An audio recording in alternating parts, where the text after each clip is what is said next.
ప్రత్యేకించి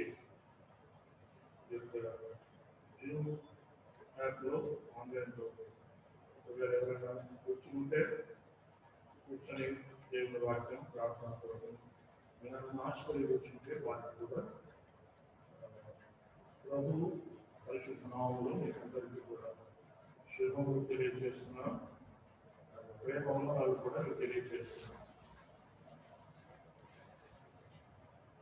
ఇట్లా Christian assembly ministries సంబంధంగా గడిచిన కొద్ది నెలలుగా ఈ కరోనా వైరస్ వ్యాప్తి చెందుతున్న దినాల్లో సంఘాలు వేయవలసిన సందర్భాల్లో మరి అనేక సంఘాలు జూమ్ యాప్లో మరి దేవుని వాక్యాన్ని ప్రకటించుకుంటున్నారు. అలాగే నగరంలో కూడా మేము కూడా ప్రార్థన చేయవలసి వచ్చింది. అలా చేస్తూ ఉండగా ప్రతి వారంలో బుధవారం బైబిల్ స్టడీగా కూడుకుంటున్నాం. బైబిల్ స్టడీకి ఎబ్రీలకు రాసిన పత్రిక మరి ఎంచుకొని దాన్ని ధ్యానం చేస్తూ వచ్చాను. ధ్యానం చేస్తున్నాము కూడా. మొదటి అధ్యాయంలో 12 వచనాలు ధ్యానం చేశాను. 13, 14 ధ్యానం చేస్తూ ఉన్నాను. ఎబ్రీలకు రాసిన పత్రిక మొదటి అధ్యాయం జాగ్రత్తగా రామనాపూర్వకంగా విన్నాం. ఎబ్రీలకు రాసిన పత్రిక మొదటి అధ్యాయం 13వ వచనం. అయితే నేను నీ శత్రువులను నీ పాదములకు పాలుపీఠముగా చేయ వరకు నా కుడి పార్శ్వమున కూర్చుంటున్నాను అని దూతల్లో ఎవరిని చేయను ఎప్పుడైనా చెప్పినా వీరందరూ రక్షణమైన స్వాస్థ్యము పొందబో వారికి పరిచారం చేయుటకై పంపబడిన సేవకులైన ఆత్మలు కాదా? చిన్న మాట ప్రార్థన చేసి ధ్యానం చేద్దాం. కరుణా వాత్సల్యతలు కలిగిన మా గొప్ప తండ్రి, పరిశుద్ధుడు మహా గొప్ప దేవ, ప్రేమగా మా ప్రియ రక్షకుడు ఆయన జీవాధిపతివి, వాక్యమైన దేవుడు మీ కృతజ్ఞత చెల్లిస్తున్నాను. మా జీవితాల్లో ఒక సజీవ రంగంలో నుంచి మరొకసారి మీ పరిశుద్ధ దేవాలయంలో మీ పాప సన్నిధికి మమ్మల్ని చేర్చారు. స్థుతిస్తున్నాం, పూజిస్తున్నాం. వాక్యం కూడా చదువుతున్నాం. ధ్యానం చేయకుండా మీ కృపా సహాయం కొరకు, మీ ఆత్మ సహాయం నడిపింపు కొరకు వేడుకుంటున్నాం. మా బోధకుడు వేరే ఆయన సర్వలోకము మహిమను సుభాసనం ఉంది. మీ మాటలు మాకు అందించున్నాయి. ఈ మాటలు జీవము సత్యమునై ఉన్నవని వాక్యం సెలవిస్తుండగా ఆ జీవము సత్యమునై ఉన్న ఈ మాటలు మేము చదువుకోలేక మా జీవితాలు సంపూర్ణ జీవముతో సత్యముతో నిండుకున్నవిగా చేయమని మా రక్షకుడు, మా ప్రభువు, మా విమోచకుడు, మా జీవదారు, మోక్ష ప్రదాత యేసుక్రీస్తు ప్రభు వారికి శ్రేష్టమైన బట్టి పరిశుద్ధ నామములో స్తోత్రములు చెల్లించి ప్రతి వాడు వేడుకుంటున్నాం తండ్రి. ఆమేన్.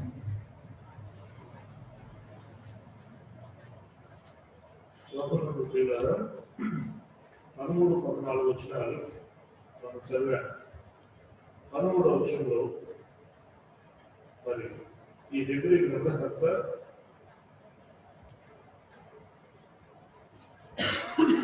యేసుక్రీస్తు ప్రభువును గురించి తండ్రి అయిన దేవుడు ఏమన్నాడో అది ఇక్కడ రాస్తున్నాడు. ఆయన తండ్రి అయిన దేవుడు కుమారుడు గురించి ఏమంటున్నాడంటే, నేను నీ శత్రువులను నీ పాదములకు పాదపీఠముగా చేయి వరకు నా గురి పార్శ్వమున కూర్చుంటున్నాను. ఎప్పుడు చెప్పాడు ఈ మాట అంటే చదివాను. కదండి. ఇప్పుడు చెప్పాడు ఈ మాట మార్క్స్ వార్త 16వ అధ్యాయం 19వ వచనం. అక్కడ ప్రభు భూలోకంలో తండ్రి దేవుడు తనకు అప్పగించిన పని ముగించుకొని మేఘాలుడై ఆరోహణమై తండ్రి కుడి పక్షులకు వెళ్ళాడు. మార్క్స్ వార్త 16:19. ఈలాగు ప్రభువైన యేసు వారితో మాట్లాడిన తర్వాత పరలోకమునకు చేర్చుకునబడి దేవుని కుడి పార్శ్వన ఆసీనుడయ్యాను. ఏమండి, ఈ లోకంలో తండ్రి తనకు అప్పగించిన పని యావత్తు ముగించుకొని తన ప్రాంతంలో అంటాడు. యోహాను సువార్త 12. తండ్రి, నీవు నా చేతికి అప్పగించిన పని నేను సంపూర్ణంగా చేసి ముగించి తినే అని ఈ లోకంలో ఉండగానే 17వ అధ్యాయంలో ప్రార్థన చేశాడు. 17వ అధ్యాయంలో అలా చెప్పిన తర్వాత మేఘం మీద కుమారుని పరలోకానికి ఆరోహణగా చేసుకున్నాడు. వెళ్తానే నేను చేసిన పని అంతా ముగించి అవతల విశ్రాంతి తీసుకో అని తన కుడి పార్శ్వలో కూర్చోబెట్టుకున్నాడు.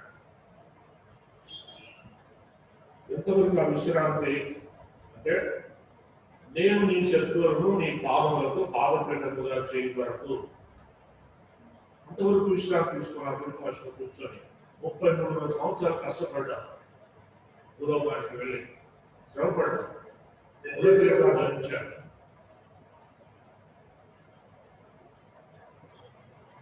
నక్కలకు బొరియలు ఉన్నాయి, ఆకాశ పక్షులకు గూళ్ళు ఉన్నాయి, మనుష్య కుమారుని కలవాల్సిన మనుష్యమైన స్థలం లేదన్నట్టుగా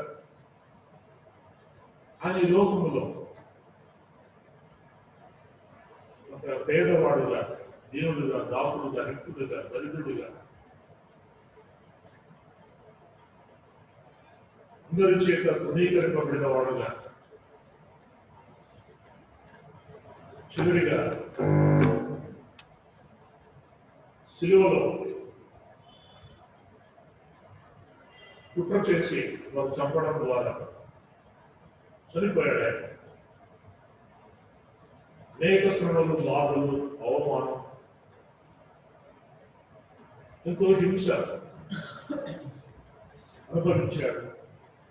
నీరు కార్చాడు, రోగం చేశాడు.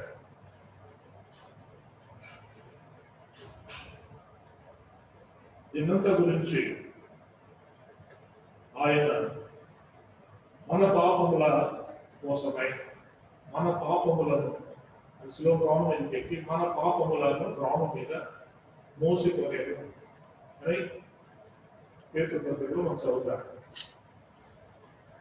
ఆయన ఏ పాపము చేయలేదు అంటే పేతురు రాసిన మొదటి పత్రిక 2:22లో ఇలా మనం చూస్తాం. ఆయన పాపము చేయలేదు. పేతురు రాసిన మొదటి పత్రిక 2:22. ఆయన పాపము చేయలేదు, ఆయన నోటను ఏ గమనము కనబడలేదు. ఆయన దూషింపబడి బదులు దూషింపలేదు. ఆయన శ్రమ పెట్టబడి దగ్గరిపక న్యాయముగా తీర్చు దేవుడికి తను తాను అప్పగించుకోలేదు. మనం పాపముల విషయమై చనిపోయి నీతి విషయమై జీవించినట్లు ఆయన తానే తన శరీరం ముందు మన పాపములను రాము మీద మోసుకోలేదు. ఆయన పొందిన గాయాల చేత మీరు స్వస్థత పొందించలేదు. చూసారా పిల్లరా, ఆయన మన పాపములను రాము మీద మోసుకున్నాడే తప్ప 22వ వచనంలో ఆయన పాపము చేయలేదు, ఆయన నోటలు ఏ పథకము కనబడలేదు. మరి ఇంత శిక్ష ఎందుకు అనుభవించాడు అంటే మన పాపములను, అంటే మన అతిక్రమలను, మన దోషములను, మన చెడుతనాన్ని, మన అన్యాయాన్ని, అవిధేయత, అక్రమాన్ని, దానికి శిక్ష మనకు రావాల్సి ఉండగా మానవులందరి పాప శాప మరణాలను యేసుక్రీస్తు ప్రభు ఒక పాపములను మోసుకొని పోవు దేవుని గొర్రెపిల్లగా ఆయన తన శరీరం ముందు తానే మన పాపములను రాము మీద మోసిపోలేను. అలాగైతే ఆ పని చేసి ముగించి పరలోకానికి వెళ్ళినప్పుడు తండ్రి ఏ పని అప్పగించాడు? క్రీస్తుకి అభిషేకించి పంపించాడు. క్రీస్తు అంటే అభిషేకుడు. ఏమని అభిషేకించాడు? సకల మానవ జాతుల మనుషుల అందరి కొరకు నీవు ప్రాయశ్చిత్తం చేయాలి వారి పాపల కొరకు అని బతాయించిన పని అలాగ అభిషేకించి భూలోకానికి క్రీస్తుగా పంపించిన పని చేసి ముగించాడు. 33.5 ఏళ్ళు తండ్రికి దూరంగా ఉన్నాడు. ఆ దగ్గర ఉన్నాడు కానీ శరీర రీతిగా దూరంగా ఉన్నాడు ఫిజికల్ గా. కానీ వీళ్ళగా పని చేసి ముగించి వచ్చిన తర్వాత 17వ అధ్యాయంలో తండ్రి నీవు నాకు, యోహాను సువార్త 17వ అధ్యాయంలో, తండ్రి నీవు నా చేతికి ఇచ్చిన పని నేను సంపూర్ణంగా చేసి ముగించి తినే లేదా జరిగించి తినే అని చెప్పినప్పుడు, నేను నీ శత్రువులను నీ పాదములకు పాదపీఠముగా చేయ వరకు నా కుడి పార్శ్వమున కూర్చుండుము అని చెప్పాడు.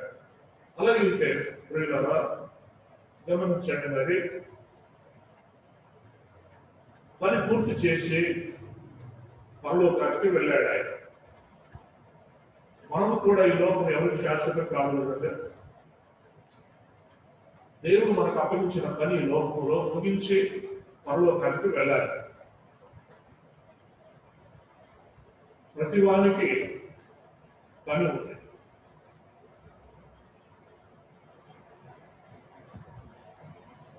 ప్రకటన గ్రంథంలో అంటాడు, ప్రతి వానికి నేను సిద్ధపరిచిన జీతము నా యొక్క ఉన్నది అంటాడు.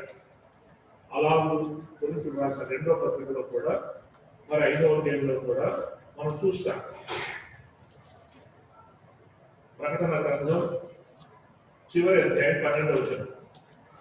ప్రకటన గ్రంథం చివరి అధ్యాయం 12వ వచనం. ఇదిగో త్వరగా వస్తున్నాను, వాని క్రియల చొప్పున ప్రతి వానికి ఇచ్చుటకు నేను సిద్ధపరిచిన జీతము నా యొక్క ఉన్నది.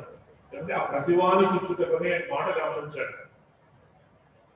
ఇదిగో నేను త్వరగా వచ్చుచున్నాను, వాని క్రియ చొప్పున ప్రతి వానికి ఇచ్చుటకు నేను సిద్ధపరిచిన జీతము నా యొక్క ఉన్నది. ప్రతివాడు దేవుడు అప్పగించిన క్రియ అంటే పని. ప్రతివాడు దేవుడు తాను అప్పగించిన క్రియను మరి చేయాలి. జీతము నేను సిద్ధం చేశాను, అది తీసుకుని వస్తాను మీకు ఇవ్వడానికి అని ఎవరు అనిపిస్తారని చెప్పాడు. ప్రతి వాడిని అనే మాట అక్కడ గమనించాడు. అలాగే అయితే ప్రభు పని చేశారు. పౌలు లాంటి దైవజనుడు, యేసు ప్రభు 12 మంది శిష్యులు, 70 మంది శిష్యులు, 500 మంది శిష్యులు, 12 మంది శిష్యులు, చాలా మంది భక్తులు, మరి బర్నబా, యాకోబు, యోహాను, ఇలాంటి వాళ్ళందరూ చాలా పని వారి పని ముగించి వారి వంతు చేశారు. ఇక ప్రతి వానికి ఇచ్చుటకు అన్నప్పుడు మనకు కూడా జీవితం సిద్ధంగా ఉంది కదండి. ప్రతి వానికి ఇచ్చుటకు అని అన్నాడు. ఎవరు ప్రతివాడంటే లోకం నుండి వాళ్ళందరికైనా లేదు. పని చేసిన ప్రతి వారికి జీతము నేను సిద్ధంగా ఉండి తీసుకుని వస్తున్నాను త్వరగా. ఇక్కడ మనం గమనించాల్సిన సత్యం ఏంటంటే, ప్రతి వానికి దేవుడు ఒక పని అప్పగించి భూలోకంలోనికి పంపించాడు. ప్రతి వానికి యేసు ప్రభు ఎందుకు పంపించాడు భూలోకానికి? ఒక పని నిమిత్తం, ఒక ప్రణాళిక వేసి ఈ బృహత్తరమైన ప్రణాళికను నెరవేర్చు అని పంపించాడు. వాక్యమైన నా ప్రభుకు ఒక శరీరం కూడా అమర్చి శరీరధారిగా భూలోకానికి పంపించాడు. ఆ పని ముగించుకొని వెళ్ళాడు ఆయన. అలాగే బాప్తిసం ఇచ్చే యోహాను కూడా ఈ లోకములో ప్రభు కంటే 6 నెలల ముందుగా మరి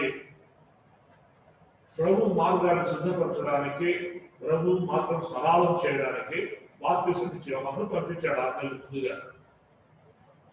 జకరియా ఎలిజబెతులకు బాప్తిసం ఇచ్చి యోహాను జన్మింపచేసి,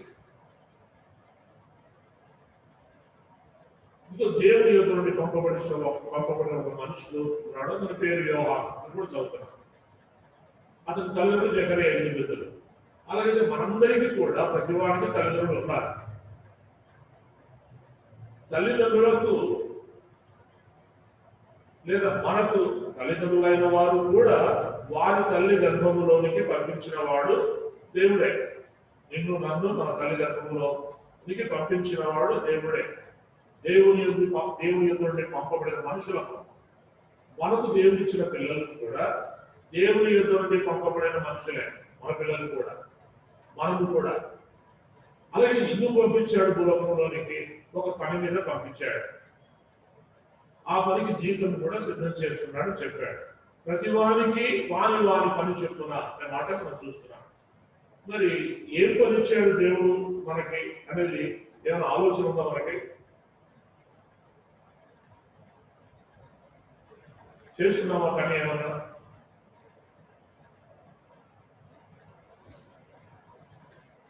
తినడము, త్రాగడము, పండుకోవడం, లేదా మళ్ళీ తినడము, త్రాగడం, పండుకోవడం, మళ్ళీ లేయడం. మహా అంటే వంట పనులు, ఇంటి పనులు, ఎవరి బట్టల పనులు, నీళ్ళ పనులు, ఇవి చేసుకుంటున్నారు. అది కాదు పని అంటే. ఎవరి పని వాళ్ళు చేసుకుంటారు. గుద్దుకోవడం, ఉంచుకోవడం, పండుకోవడం. కానీ దేవుని పని నిమిత్తం పంపించాడు. దేవా నీవు నాకు ఇచ్చిన పని ఏమిటి భూలోకంలో చేయడానికి? తెలుసుకున్నామా? లూకా సువార్త 2వ అధ్యాయంలో అన్న అనే ప్రవక్త ఉంది. ఆమె మన గురించి 84 సంవత్సరాలు ఆమె దేవాలయం విడవకుండా దివారాత్రులు కూడా ఆమె ఉపవాస ప్రార్థనలు చేయించు దేవునికి సేవ చేయించు ఉండేది అన్న మాట అక్కడ మనకు కనబడతాయి. అలాగైతే గమనించండి, మరి అన్న అనే ప్రవర్తని, మరి ఆమె చేసినటువంటి పని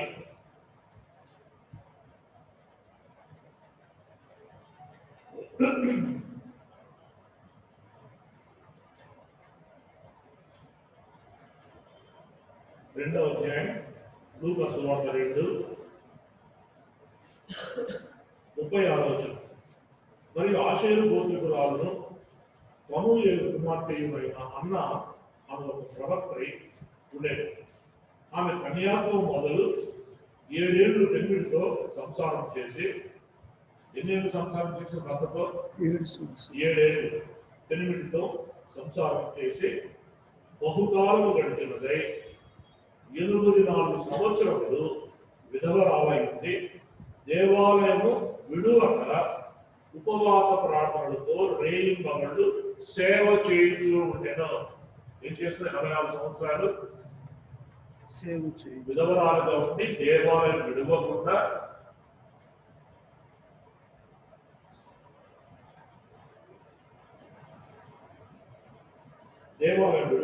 ఉపవాస ప్రార్థనలతో రేయింబగళ్ళు సేవ చేయించు ఉండేను.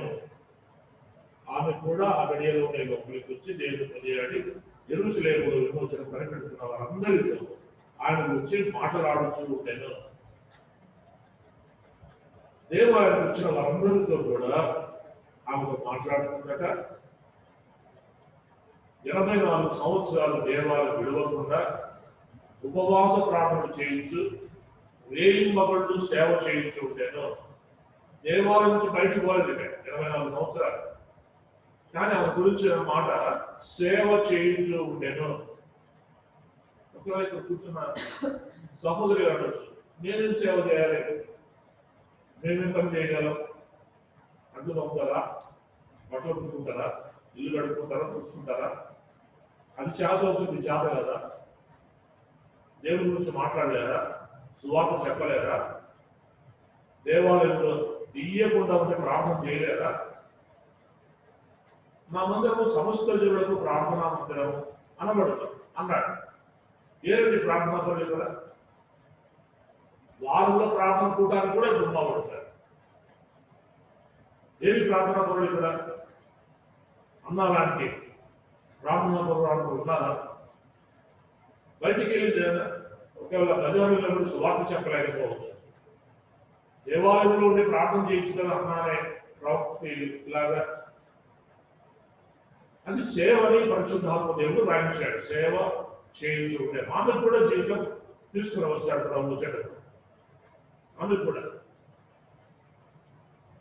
ఆమెకే కాదు, పని చేసిన ప్రతి వారికి సిద్ధపరిచిన జీవితం నా యుద్ధం ఉన్నది, నేను త్వరగా వస్తున్నా తీసుకొని అన్నాడు. మనం ఏం సేవ చేశాం? మనం ఏం పని చేశాం? ఒక పని నిమిత్తమే కదండి లోకానికి పంపించాడు ప్రభు. చాలాసార్లు చెప్పుకున్నాం, కుమ్మరివాడు బంక మన నేల చేతికి తీసుకొని ఆలోచన చేస్తాడు, ఈ మట్టితో నేనేం చేయాలి? ఒక పర్పస్తో, ఒక ఉద్దేశంతో, ఒక ఆలోచన కలిగి ఈ మట్టి ఫలానా కుండ కానీ, కడత కానీ, లేకపోతే ఒక బాణ కానీ, పూజ కానీ, లేకపోతే ఒక పూల దొట్టి కానీ, ఏదో ఒకటి కొంచెం తలంచి దాన్ని ఆ రీతిగా తయారు చేస్తాడు. సారే మీద వాడు ఏ ఉద్దేశంతో చేశాడో ఆ యొక్క ముద్ద కానీ, మూకటి కానీ, కడవ కానీ, బాణ కానీ, పూజ కానీ ఆ పనికి ఉపయోగపడుతుందా లేదా? పూల తొట్టి కానీ దాన్ని వాడుతున్నామా లేదా? ఉపయోగపడుతుందా లేదా? బట్టి మనం కూడా అంటే లేదా జిగట మట్టి మేము అంటాడు రావు. మంటి వారమైన మనల్ని తిరిగి మంటికే మనం పోయేది. మంటికి మన అయిపోతాం మధ్య శరీరాలు ఏమంటే మంటి వారమైన మనల్ని మహిమ శరీరాలు ధరించే వారిగా చేయడానికి ముందుగా పని చెప్పాడు చేయమని. ఇదేం పని చేస్తుంది? ప్రార్థన చేస్తుంది. దేవాలు వచ్చిపోయే వారందరితో మాట్లాడుతుంది, విషయాలు తెలుసుకుంటుంది, వారి క్షేమ సమాచారం తెలుసుకుంటుంది, వారి ఇబ్బందులు, శ్రమలు, బాధలు తెలుసుకుంటుంది, ప్రార్థన పెడుతుంది, వాళ్ళు వెళ్ళిపోతారు.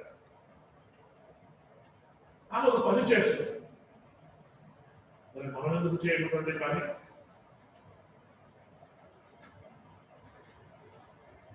మరియ 9 నెలల ప్రభు మోసి లోకానికి అందించింది. ప్రభుని ఈనాడు విశ్వమంతా, ప్రపంచమంతా యేసు ప్రభును పూజిస్తున్నారు. ఇచ్చింది ఎవరు? లోకంలో అందరికీ ఆ క్రీస్తు యేసు ప్రభుని. మరియు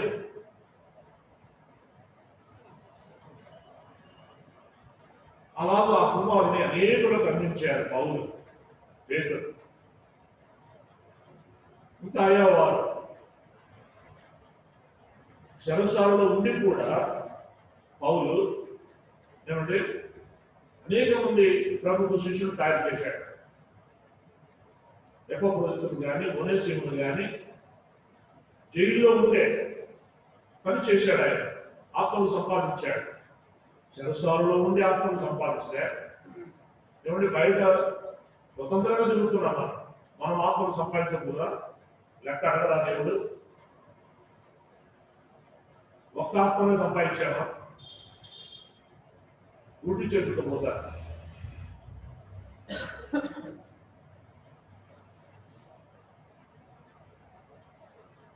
పని చేసిన వారికి ప్రవేశం అక్కడ. ఏ పని నేను చేయలేదు అంటే మనకు మారు మనసు లేనంటే, మనకు రక్షణ లేనంటే. నిజంగా మారు మనసు పొందిన వ్యక్తివే అయితే నువ్వు నేను తప్పనిసరిగా అయ్యో ప్రభు మన కొరకు లోకానికి వచ్చే ఆత్మప్రాణ శరీరాలనే మన కొరకు బలి చేశాడే, మనం ఆయన కొరకు ఏమైనా చిన్న పని చేయొద్దా? ఇన్ రిటర్న్ బదులుగా, మారుగా ఆ ప్రభు మన కొరకు నన్ను తానే బలిగా అర్పణగా అర్పించుకుంటే ఆయన కొరకు ఏదో చిన్న పని నేను చేయొద్దా అనే మనసు సాక్షి పని చేస్తుంది మారు మనసు పొందిన వారికి. ఆ మారు మనసు లేని వాళ్ళకి వస్తారు, ఊరికి వెళ్ళిపోతారు. లేదా ఏ పనైనా ముట్టుకున్నా చేసినా సనుగుతూ గొలుగుతూ నేనే చేయాలని చేస్తారు. సనుగుతూ గొలుగుతూ చేస్తే ఏమి లాభం లేదు. యథేచ్ఛగా, ప్రీతిగా, మక్కువతో, ప్రేమతో, అవుట్ ఆఫ్ లవ్, ఇది నా ప్రభు పని, నా దేవుని పని. ఈ కాంపౌండ్ లోపల కానీ మందిరం లోపల కానీ పని అంతా కూడా ప్రభునే. సత్యపవనని అనుకుంటే పొరపాటు, తప్పదు. నేను చేసినా ప్రభు కొరకే, మీరు చేసినా ప్రభు కొరకే.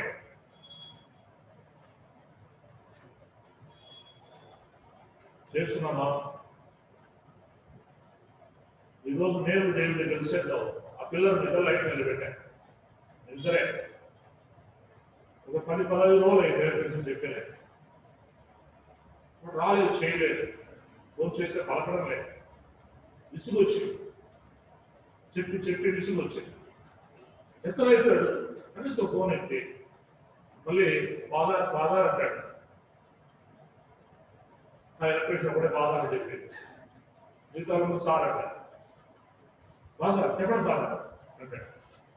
బాధ కానీ కొన్ని పనులు చేశాడు, చేయలేదని చెప్పను. పైన ట్యాంక్ కూడా, చెట్టు పైన ట్యాంక్ కూడా కడిగిన వాడే. పిల్లలు పిలుచుకొని వచ్చి శుభ్రం చేసి ట్యాప్లన్నీ కూడా క్లీన్ చేసి పైపులన్నీ యాసిడ్ పౌడర్ వేసి చేశాడు. ఆ ట్యాంక్ పడుకోబెట్టి పిల్లలు లోపల దూరిపించి దొల్లుగా క్లీన్ చేయించాడు. అందరూ మంచి పని వాడాడు. 10-15 రోజులు పలకలేదు, జవాబు చెప్పడం లేదు. విసుగు వచ్చి ఈరోజు నేను నిద్రవే కూడుకుంటున్నాను. నేను ఎందుకు అలా లైట్ వేసానంటే, ఆ రోజు గలాట చేశాను బయట నుంచి వచ్చి. బయట గలాట చేసినప్పుడు నాకేం కనపడలేదు. మనోళ్ళు కూడా పోతున్నారు, వస్తున్నారు లోపలికి బయటికి. సెల్లు పట్టుకోవాలి, లోపలికి బయట తిరుగుతున్నారు సెల్లు పట్టుకొని. అయినా నాకేమో కనపడలేదు. ఆ రోజు గలాట చేసిన వ్యక్తులు కూడా కనపడలేదు. కొంతమంది అట్లా వస్తారు, అట్లా పక్కకు పోతారు. ఆ కడుపు నీళ్ళు తీసుకునే వాళ్ళు కానీ, ఇంకేవాళ్ళు లేడీస్ కానీ, లేకపోతే కిచెన్లోకి పోయేవాళ్ళు కానీ, ఎవరు పోతున్నా నాకు కనపడడం లేదు. మరి శత్రువులు కూడా లోపలికి వస్తున్నారు, పశువులు కూడా లోపలికి వస్తున్నాయి, కుక్కలు కూడా లోపలికి వస్తున్నాయి. అక్కడ కనపడడం లేదు నాకేం. అప్పుడు ఒక లైట్ వేస్తే పైన బాగుంటుంది. ఈరోజు ఇద్దరు కుడుకొని వేశారు. అప్పుడు ఎవరు నా ఇంటి పని ప్రభు పనే చేస్తే ఎన్ని పనులు లేవు. ఇప్పుడు ఆమెను అంటేనే అప్పుడే గేట్ అవుతున్నారు అంతా.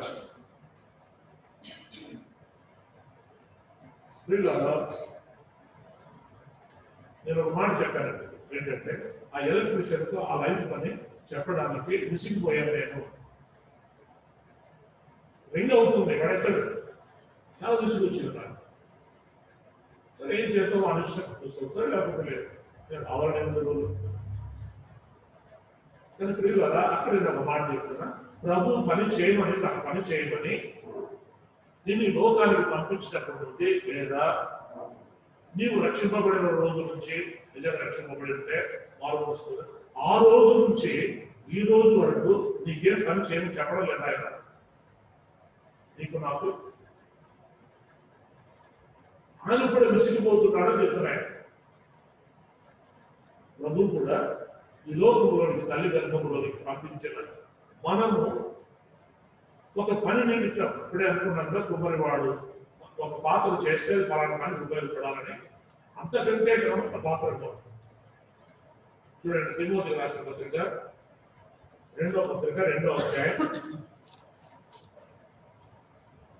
మనము కూడా అలాంటి పాత్రలమే. తిమోతికి రాసిన 2వ పత్రిక 2వ అధ్యాయం 20వ వచనం. 2:20. గొప్ప ఇంటిలో వెండి పాత్రలను, బంగారు పాత్రలను మాత్రమే కాక కర్రవియు, మట్టివి కూడా ఉండదు. వాటిలో కొన్ని ఘనతకును, కొన్ని గుణహీనతకును వినియోగింపబడు. ఎవడైనా వీటిలో చేరక ఆ ఎవడైనా గమనించండి. అంటే పైన చెప్పిన పాత్రలు మనమే అని అర్థమవుతుంది. ఎవడైనాను వీటిలో చేరక, ఆ పైన చెప్పిన పాత్రలో చేరగా తమ్ము తాము పవిత్రపరచుకునే కదా వాడు పరిశుద్ధపరచబడి యజమానుడు వాడుకొనుటకు అర్థమై ప్రతి సత్కార్యములకు సిద్ధపరచబడి ఘనత నిమిత్తమైన పాత్ర అయి ఉండును. ఎవడైనాను అంటే అతనికి ఆ పాత్ర సత్యపాలన చేయాలా, రాష్ట్రం చేయాలి, శివారిని చేయాలి, లేకపోతే రవిని చేయాలి, దేవుడిని చేయాలి, ఏం లేదు. ఎవడైనా వీటిలో చేరక తను తాను పవిత్రపరచుకునే కదా అంటే అపవిత్రమైన పాత్రలుగా ఉండకుండా, నిష్ప్రయోజన పాత్రలుగా మనం ఉండకుండా, పనికి మారిన పాత్రలుగా మనం ఉండకుండా, వీటిలో చేరకుండా ఎవడైనా వీటిలో చేరక తన్ను తాను పవిత్రపరచుకునే కదా అంటే యేసు ప్రభు రక్తంలో మన యొక్క వస్త్రములు తెలుపు చేసుకునే కదా వాడు పరిశుద్ధపరచబడి యజమానుడు వాడుకున్నట్టు. ఎవరు యజమానుడు? యజమానుడు ఎవరు? యేసు ప్రభు. యజమానుడు వాడుకున్నటకు అర్హమై ప్రతి సత్కార్యమునకు. ఎన్నున్నాయి సత్కార్యాలు బైబిల్లో? చాలా ఉన్నాయి. మేము చదివితే ప్రతి భూతాన్ని కూర్చుంటే ఆ సత్క్రియలనే అర్థమవుతాయి. ఎన్నో ఉన్నాయి సత్క్రియలు. అర్థమై ప్రతి సత్కార్యమునకు సిద్ధపరచబడి. ఇక్కడికి వస్తే ఏం చేస్తాడు ప్రభు మనల్ని? ఆ సత్కార్యానికి ఏదో చెప్పి నీకు దాన్ని సిద్ధం చేస్తాడు. నిన్నున్నాను ఈ పని నువ్వు చేయి. నీవు ఎవరు చెప్పారు? 84 సంవత్సరాలు దేవాలయం విడవకుండా ప్రార్థన చేయమని అన్నప్పుడు ఎవరో చెప్పారు. నేనంటాను మన యజమానుడే చెప్పాడా? యేసుప్రభు గారు. లేకపోతే దేవాలయం విడవకుండా 84 సంవత్సరాలు విధవరాలుగా ఉంటే ఇంటికి పోకుండా అక్కడే ప్రార్థన చేసుకుని ఎవరు చెప్తే చేసుకున్నప్పుడే మన యజమానుడు చెప్తేనే చేసుకోవాలి. అలాగే మనం కూడా వచ్చాడు కూర్చుంటే ఆయన మనతో మాట్లాడి ఆ పని కూడా చెప్పి నీకు ఆ పనికి సిద్ధం చేస్తాను. నేను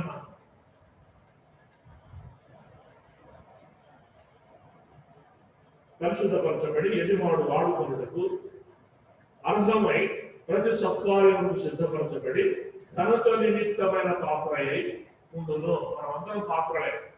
పోలికలు బైబిల్లో చాలా ఉన్నాయి. ఏ పాత్ర నువ్వు? ఏ పనికి ఉపయోగపడే పాత్ర? ఇంకా అక్కడ వచ్చి వెళ్ళిపోవడమా? లేకపోతే దేవుని మందిరానికి వచ్చి ఇంటిపోవడమా కానీ? అట్లా నామకార్థ మిషన్ చర్చెస్ లో కూడా మనకంటే ఎక్కువ మంది నుంచి కూడుకొని పోతున్నారు. ఏం పని లేదు.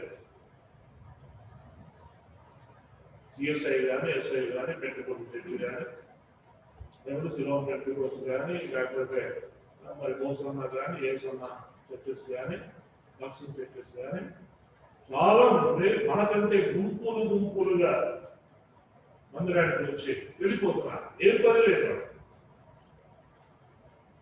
కానీ ప్రభు ఈ లోకంలోనికి మనం పంపించింది, తన కుమారుడు వధించింది, రక్షణ కాల్చింది, దెబ్బలు గాయాలు కుమారుడికి తగిలేటట్టు చేసింది, గుళ్ళకెళ్ళేటట్టు చేసింది, ఆ ప్రభువును శత్రువుల చేతులు బలి చేసింది.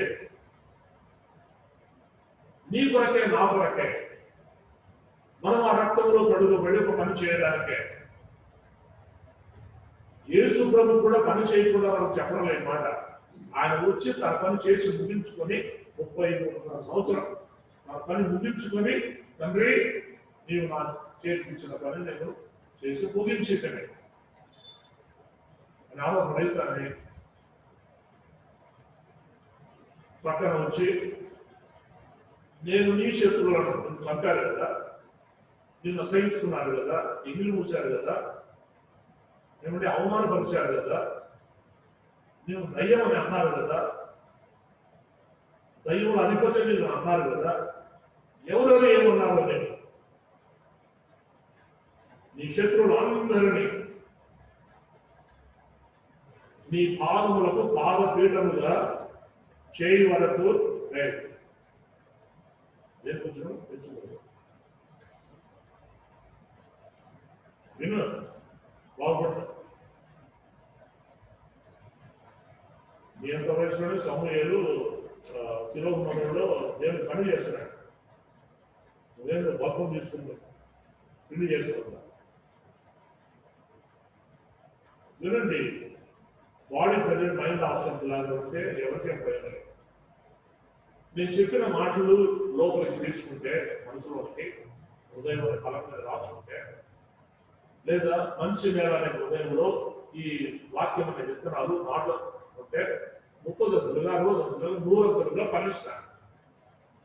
నేను ఇంకా ప్రభు కొరకు పనిచేయాలి, ఇంకా చేయాలి, నేను ఏం చేయగలను ఇంకా ప్రభు కొరకు అని ఒకటి తర్వాత ఒకటి చేయడానికి సమాయత్తం అవుతాను. మారు మనసు లేనోడు, రక్షణ పడని వాడు, ఏ ప్రేమ ఉండదు వాడికి, ఏ పని చేయకుండా కూర్చొని వెళ్ళిపోతాడు బయటికి.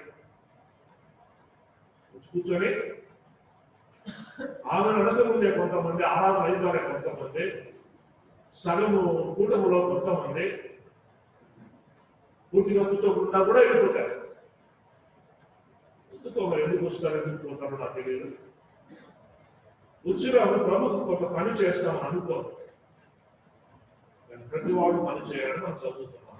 ప్రతి వాని పనికి వాని ప్రేమ చెప్తున్నాం. ప్రతి వానికి ఇచ్చేటట్టు నా యొక్క జీవితము సిద్ధముగా ముందే తీసుకొని వస్తున్నాను త్వరగా అంటున్నాడు. అలాగైతే మనం అందరం కూడా పాత్రలు, ప్రతి పాత్ర కూడా ఇంట్లో ఏదైనా మనము కిచెన్లో ఒక పాత్ర తీసుకొని ఇది వల్ల రైతు దేనికి ఎక్కడ చెప్తాడు, పాత్ర దేనికి చెప్తారా? ఆ సిల్వర్ గిన్నెలో, లేకపోతే స్టీల్ గిన్నెలో, ఆ కుక్కరో, లేకపోతే ఆ యొక్క గ్లాసులో, స్పూను, లేకపోతే ఏదో నాకు తీసి దేనికి అని చెప్తారు. నువ్వు దేనికి పోతున్నావు మందిరానికి, దేనికి పోతున్నావు మందిరానికి ఎవరన్నా అడిగితే ఏం చెప్తారు? దేవుడు నిన్ను ఎందుకు పంపించాడు ఈ లోకానికి? అసలు దేవుడు ఈ వారం కూడా 4 కూటాలకు ఎందుకు పోమన్నాడు నిన్ను? ఎందుకు వాక్యం వినమన్నాడు? ఎందుకు ప్రార్థన కూటానికి తప్పకుండా రమ్మన్నాడు నిన్ను? ఏం చేయాలి నిన్ను అంటే ఏం చెప్తావు?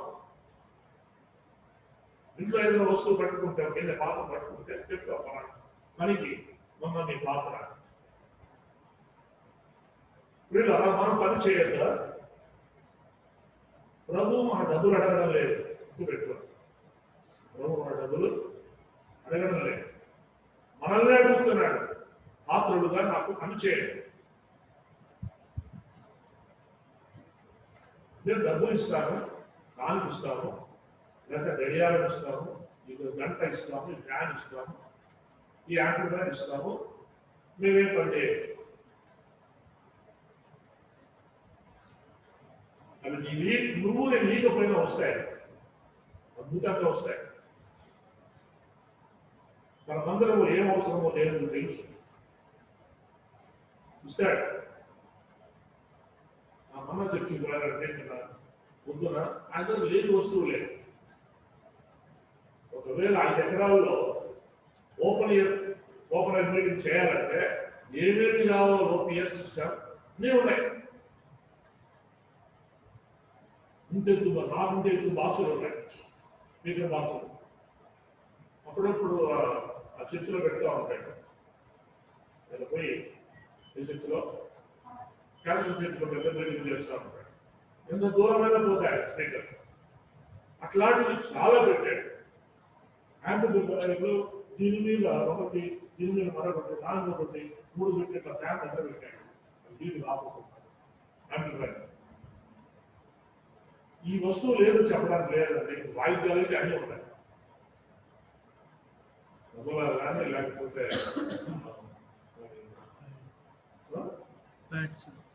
డ్రమ్స్ ప్యాడ్ కానీ తర్వాత చుట్టూ ఉంటాయి. పెళ్లి కూడా ఉంటుంది, 4-5 డ్రమ్ములు ఉంటాయి. జాస్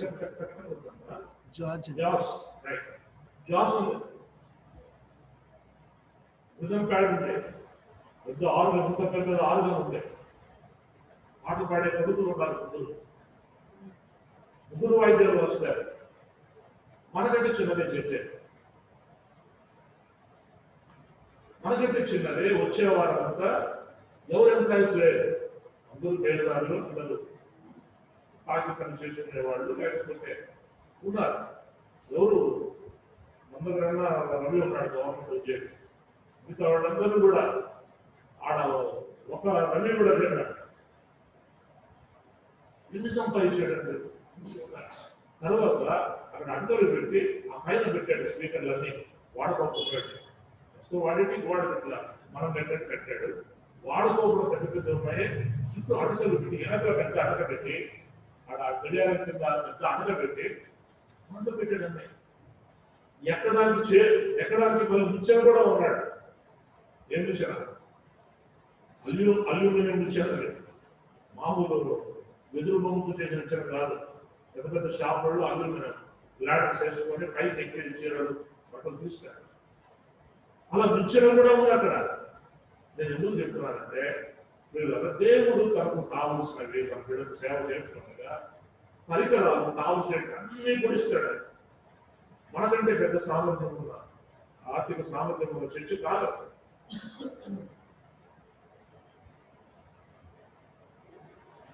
సేవలు గెస్ట్ హౌస్ కట్టాడు. ఈ రోజుల్లో ఎంత పాలిష్డ్గా, ఎంత మరి చక్కగా అన్ని అందులు కలిగిన, మరి పోతనే అద్దాలు మెడలేకపోయినట్టుగా మరి ఆ గెస్ట్ రూమ్, దాని మీద ఉన్న క్యారిడర్, మరి కూర్చోడానికి లేకపోతే మరి చేతులు కడుక్కోవడానికి ప్రక్కన బేసిన్ కానీ లేకపోతే ఇట్లాంటివి సేవలకు ఏమేమి కావాలో మరి అటాచ్ బాబు ఇంతగా టైల్స్ అరేంజ్ చేశాడు. కింద రాయి, ఏం రాయి? గ్రానైట్ రాయి చేసి ఆయన సాక్ష్యం ఇస్తున్నాడు. అందరూ వాటిని వీళ్ళు ప్రజెంట్ చేశాడు. మొత్తం కొన్ని విధానం ఉన్నాయి. అది కట్టిన బేల్దారి కూడా విశ్వాసే. సిద్దిపేటలో పోయి నాడు నేడు స్కూల్ రిపేర్ చేస్తా ఉంటే సిద్దిపేటకు పోయి ఆ యొక్క బేల్దారిని పట్టుకొని ఆయన ఉంది పని వస్తానంటే నా వస్తానన్నా గవర్నమెంట్ నేనే వస్తానని ఒక కూలి మనిషి కూడా పెట్టుకోకుండా తనే బేల్దారు అన్ని పనులు చేసి ఆ బేల్దారు కూడా కూలీలు కూడా ఆ బేల్దారు ఇస్తున్నాడు. అబ్బాయి నిలబెట్టి సిద్దిపేట ఉంటే వచ్చాడు సాక్ష్యం. ఈ అబ్బాయి కట్టినంత, ఈ అబ్బాయి మన కట్టినంత, ఈ అబ్బాయి వాళ్ళ నాయన వాళ్ళ పెద్దనాయన ఒక్క పైసా ఖర్చు పెట్టలేదు మంది పెట్టడానికి అని వాడు పిలిపించి అందరూ లేపి అందరూ చూడండి వీళ్ళేమన్నా కట్టి ఒక్క పైసా అడగలేదు. చూసారా పిల్లలు? దేవుడు తన పనిని తాను నమ్మిన పిల్లల ద్వారా ఎలా చేసుకుంటున్నాడు చూడండి. మన మొదలు పని కలిగి ఉండాలి. ఇప్పుడు చూసాక పాత్రలు యజమానులు వాడుకున్నట్టు ఆత్మమైన పాత్రలుగా మనం పరుచుకొని ఉండాలి. ఆయన ప్రతి సత్కార్యములు చేయడానికి మనం సిద్ధపరుస్తాడు. యేసుప్రభువులో భూలోకంలో చేయలేని పని చేసి ముగించి వెళ్ళిపోయాడు. పౌలు చేయలేని పని చేసి వెళ్ళిపోయాడు.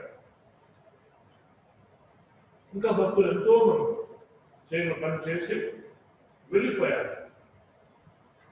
మనకు పని లేదా? కొలసలకు రాసిన పత్రిక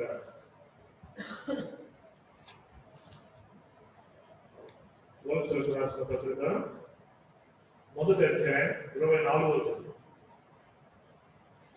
కొలసలకు రాసిన పత్రిక 1వ అధ్యాయం 24. ఇప్పుడు మీ కొరకు నేను అనుభవించుకున్న శ్రమల యందు, పౌలు కొలస సంఘానికి రాస్తూ, ఇప్పుడు మీ కొరకు నేను అనుభవించుతున్న శ్రమల యందు, కాబట్టి సంఘము కొరకు శ్రమ పడుతున్నాడు పౌలు. శ్రమల యందు సంతోషించుతూ, శ్రమల్లోనే సంతోషించుతూ సంఘము అను ఆయన శరీరం కొరకు క్రీస్తు పడిన పాటలలో ఈ సంఘాన్ని ఏర్పాటు చేయడానికి క్రీస్తు ఏం చేశాడంట? పాటలు పడ్డాడంటే అనేక బాధలు, శ్రమలు, ఇబ్బందులు, కష్టాలు సంఘం ఏర్పాటు చేయడానికి ఆయన పడిన పాటలలో కొదువైన వాటి ఎందు అంటే పూర్తి చేయలేదు ఆయన. సంఘమును ప్రారంభించి వెళ్ళిపోయాడు, ఏర్పాటు చేసి వెళ్ళిపోయాడు. ఆ సంఘం పరిపూర్ణ కాలేదు. ఇంకా పడిన పాటలో పొదువైన వాటి యందు నా వంతు నా శరీరమందు సంపూర్ణం చేయించున్నాను. మిగిలిన పని ఎంతో ఉంది సంఘం పని. ఆ మిగిలిన పని అంతట్లో నా వంతు నా శరీరంలో నేను పరిపూర్ణము చేశాను. అంటే తనకు ఒక వంతు దేవుడు ఇచ్చాడని కనుక్కున్నాడు, గ్రహించాడు, తెలుసుకున్నాడు. ఆ వంతు ఏదో ఆ పౌలు ముగించి వెళ్ళాడు. నా వంతు నా శరీరం ముందు సంపూర్ణము చేయించున్నాను. వీళ్ళరా ఆయన పౌలు కూడా తల్లిదండ్రులు ఉన్నారు. పౌలు కూడా ముందు సౌలు ఆయన ఏమంటే సంఘాన్ని రక్షించిన వాడు. సౌలు మారు మలుచుకుంది పౌలుగా మారాడు. ఆయనకు తల్లిదండ్రులు ఉన్నారు. ఆయన కూడా మీలాంటి మనలాంటి సీతాసాదా మనిషే. ఆయనకు సంఘము పరిపూర్ణం చేయడంలో ఒక వంతు నాకుంది, ఆ వంతు సంపూర్ణము చేయించున్నాను అన్నాడు. తన వంతు సంపూర్ణం చేసే 14 సంఘాలు కంటే వెళ్ళిపోయాడు. ఆయనకు వంతు ఉంటే నీకు నాకు వంతు లేదా? ఏమంటే నీకు నాకు వంతు లేదా? తోడుదొర కొట్లాడతా కదా, తెల్లగాడు కొట్లాడతా. నా చక్కెర ఏమైంది? ఇప్పుడు ఏమంటారు, నా ఎర్రగడ్డలు ఏమైనాయి? ఆధార్ కార్డు జెరాక్స్ చేసుకొని పోతే ఆ కుటుంబానికి 1 కేజీ ఇస్తారు ఎర్రగడ్డ. ఏమంటే నేను పోయినా నా కార్డు లేదు, తెల్లగాడు ఉంటేనే ఇచ్చేయడానికి ఏమన్నారు, ఎన్ని ఇస్తారమ్మా అని అడిగిన. 1 కేజీ అండి. తెల్లగాడు చూసుకోకపోతే 1 కేజీ అండి, 40 రూపాయలు కేజీ. 1 కేజీ మాట్లాడుతున్నారు అని బయట పోయి 100 రూపాయల కేజీ తెచ్చాను. మామూలు రేషన్ అంగళ్ళు ఉంటాయే, రేషన్ అంగళ్ళల్లో బ్యాట్ బియ్యం ఉంటుంది, దాంట్లో 3 రూపాయలు తెచ్చాను. అందరికీ సప్లై చేస్తున్నారు. ఏమండి తెల్లగాడు లేవంటారు. నా కొరకు వచ్చిన నా భాగం, నా వంతు, నా పోషణ ఏమైంది? నా బియ్యం ఏమైంది? నా చక్కెర ఏమైంది? అదే నా వంతు అని పోయి కొట్లాడతాను. నాకు రాలేదు, పిల్లలకి కంప్లైంట్ కూడా ఇస్తాను. వాళ్ళ మీద రాసి రేషన్ కార్డు, రేషన్ ఇచ్చే స్టోర్ యజమాని మీద తగవు కూడా పోతా కొట్లాడతాం. 10 మందితో 10 మందికి ఎర్రగడ్డలు లేదు, బియ్యం లేదు, రేషన్ లేదు, చక్కెర లేదు, గోధుమలు ఇలా కొట్లాడతాం. మన వంతు పోస్తాం. అవునా లేదా? దొరకని వాళ్ళు పొందని వాళ్ళు అక్కడ వంతుల కొరకు కొట్లాడుతున్నాము, ప్రయాసపడుతున్నాం కదా. ఇక్కడ ప్రభు పని చేయడానికి వంతు లేదా? నా వంతులు ఇక్కడ కొట్లాడరేంటి? నా వంతు నేను చేస్తాను, ముందుకు రావాలి కదా. ప్రభుకు మనం అప్పగించుకోవాలి కదా, సమర్పించుకోవాలి కదా. ప్రభు నా వంతు నేను చేస్తాను చెప్పాలి కదా. ఒక స్త్రీ చేస్తుంది కదా అన్నానే ప్రవక్తని, ముసలి వాళ్ళు చేస్తున్నారు సేవ. ఏలి లాంటి వాళ్ళు, ఏలి వృద్ధుడుగా సేవ చేస్తున్నాడు. దేవుడు సహాయకరంగా సమూహలు ఇచ్చాడు ఆ వృద్ధులకి పరిచారంగా. పరిచయం పసిపిల్లలు చేస్తున్నారు, చిన్న పిల్లలు చేస్తున్నారు, వృద్ధులు చేస్తున్నారు, విధవరాలు చేస్తున్నారు. ఒక అన్యుడు కొన్నేది రాత్రి పగళ్ళు ఎల్లప్పుడూ ప్రార్థన చేయించుకున్నవాడు. కొన్నేది అన్యుడు వీరుడు కాదు.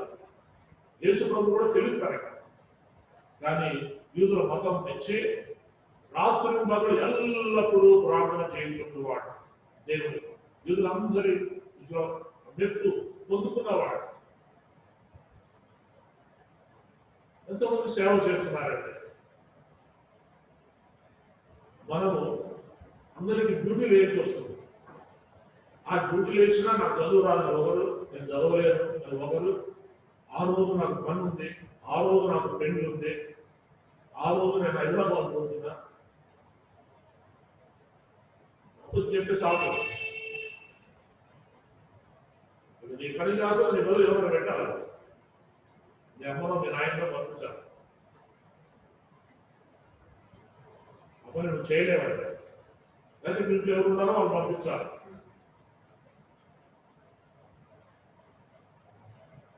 వీళ్ళ మనకు వంతు పని ఉంది, ఆ పని మనము చేసి తీరాలి. అలాగైతే ప్రభు పని చేశాడు. నీవు వచ్చి నా కుడి పార్శ్వ ముందు కూర్చోమన్నాడు. ఇప్పుడు దాకా శత్రువులను నీకు పాదం పెట్టకుండా చేయవలసి అన్నాడు. ఆ మాట దావీదు చెప్పిన మాట, అది 110వ కీర్తనలో మొదటి వచనంలో ఉందని మనం చూస్తున్నాం. 110వ కీర్తన మొదటి వచనం, ప్రభు నా ప్రభువుతో సెలవిచ్చిన వాకు, నేను నీ శత్రువులను నీ పాదములకు పీఠముగా చేయవరకు నా కుడి పాదన కూర్చుంటును. ఇది దావీదు కీర్తన. అలా చెప్పాడు. ఈ మాటలు ఎక్కడెక్కడ ఉన్నాయి ఇంతకుముందు మనము బుధవారంలో చూశాం. ఈ మాట ప్రభువు వాడుకున్నాడు, ఈ మాటను పౌలు వాడుకున్నాడు, ఈ మాట పేతురు వాడాడు. చాలా చోట్ల ఈ మాట అయితే రాశారు ఆయా సందర్భాలు. అలాగే ప్రియులారా, ప్రభు నా ప్రభుతో చెప్పాడు అని దావీదు అంటున్నాడు. అలాగే ప్రభువు నా ప్రభుతో సెలవించిన వాకు, నేను శత్రువులను నీ పాదముల పీఠముగా చేయవరకు నా కుడి పార్శ్వమున కూర్చుండును అని తాను చూచినట్టుగా, ఆ ఇద్దరు ప్రభువుల్ని చూచినట్టుగా కళ్ళారా రాస్తున్నాడు. ప్రభు నా ప్రభుతో చెప్పాడు అంటే తన దేవుడు, కుమారుడైన దేవుడితో ఇలా చెప్పాడు అని రాస్తున్నాడు ఆయన. అలాగైతే ప్రేమ వల్ల అది చేసినందుకు ప్రభు మనకు తెలుసు. ఫిలిప్పి 2:10 అధికముగా హెచ్చించాడు. ఫిలిప్పి 2:10 ఆయన మరి ఈ ప్రపంచంలో అందరికంటే అన్ని ఉన్న వాటి అన్నిటికంటే కూడా ఆయన అధికముగా హెచ్చించాడు అనేది రాయబడింది. అది చేసినందుకు ప్రభు కూడా జీతం పుచ్చుకున్నాడు.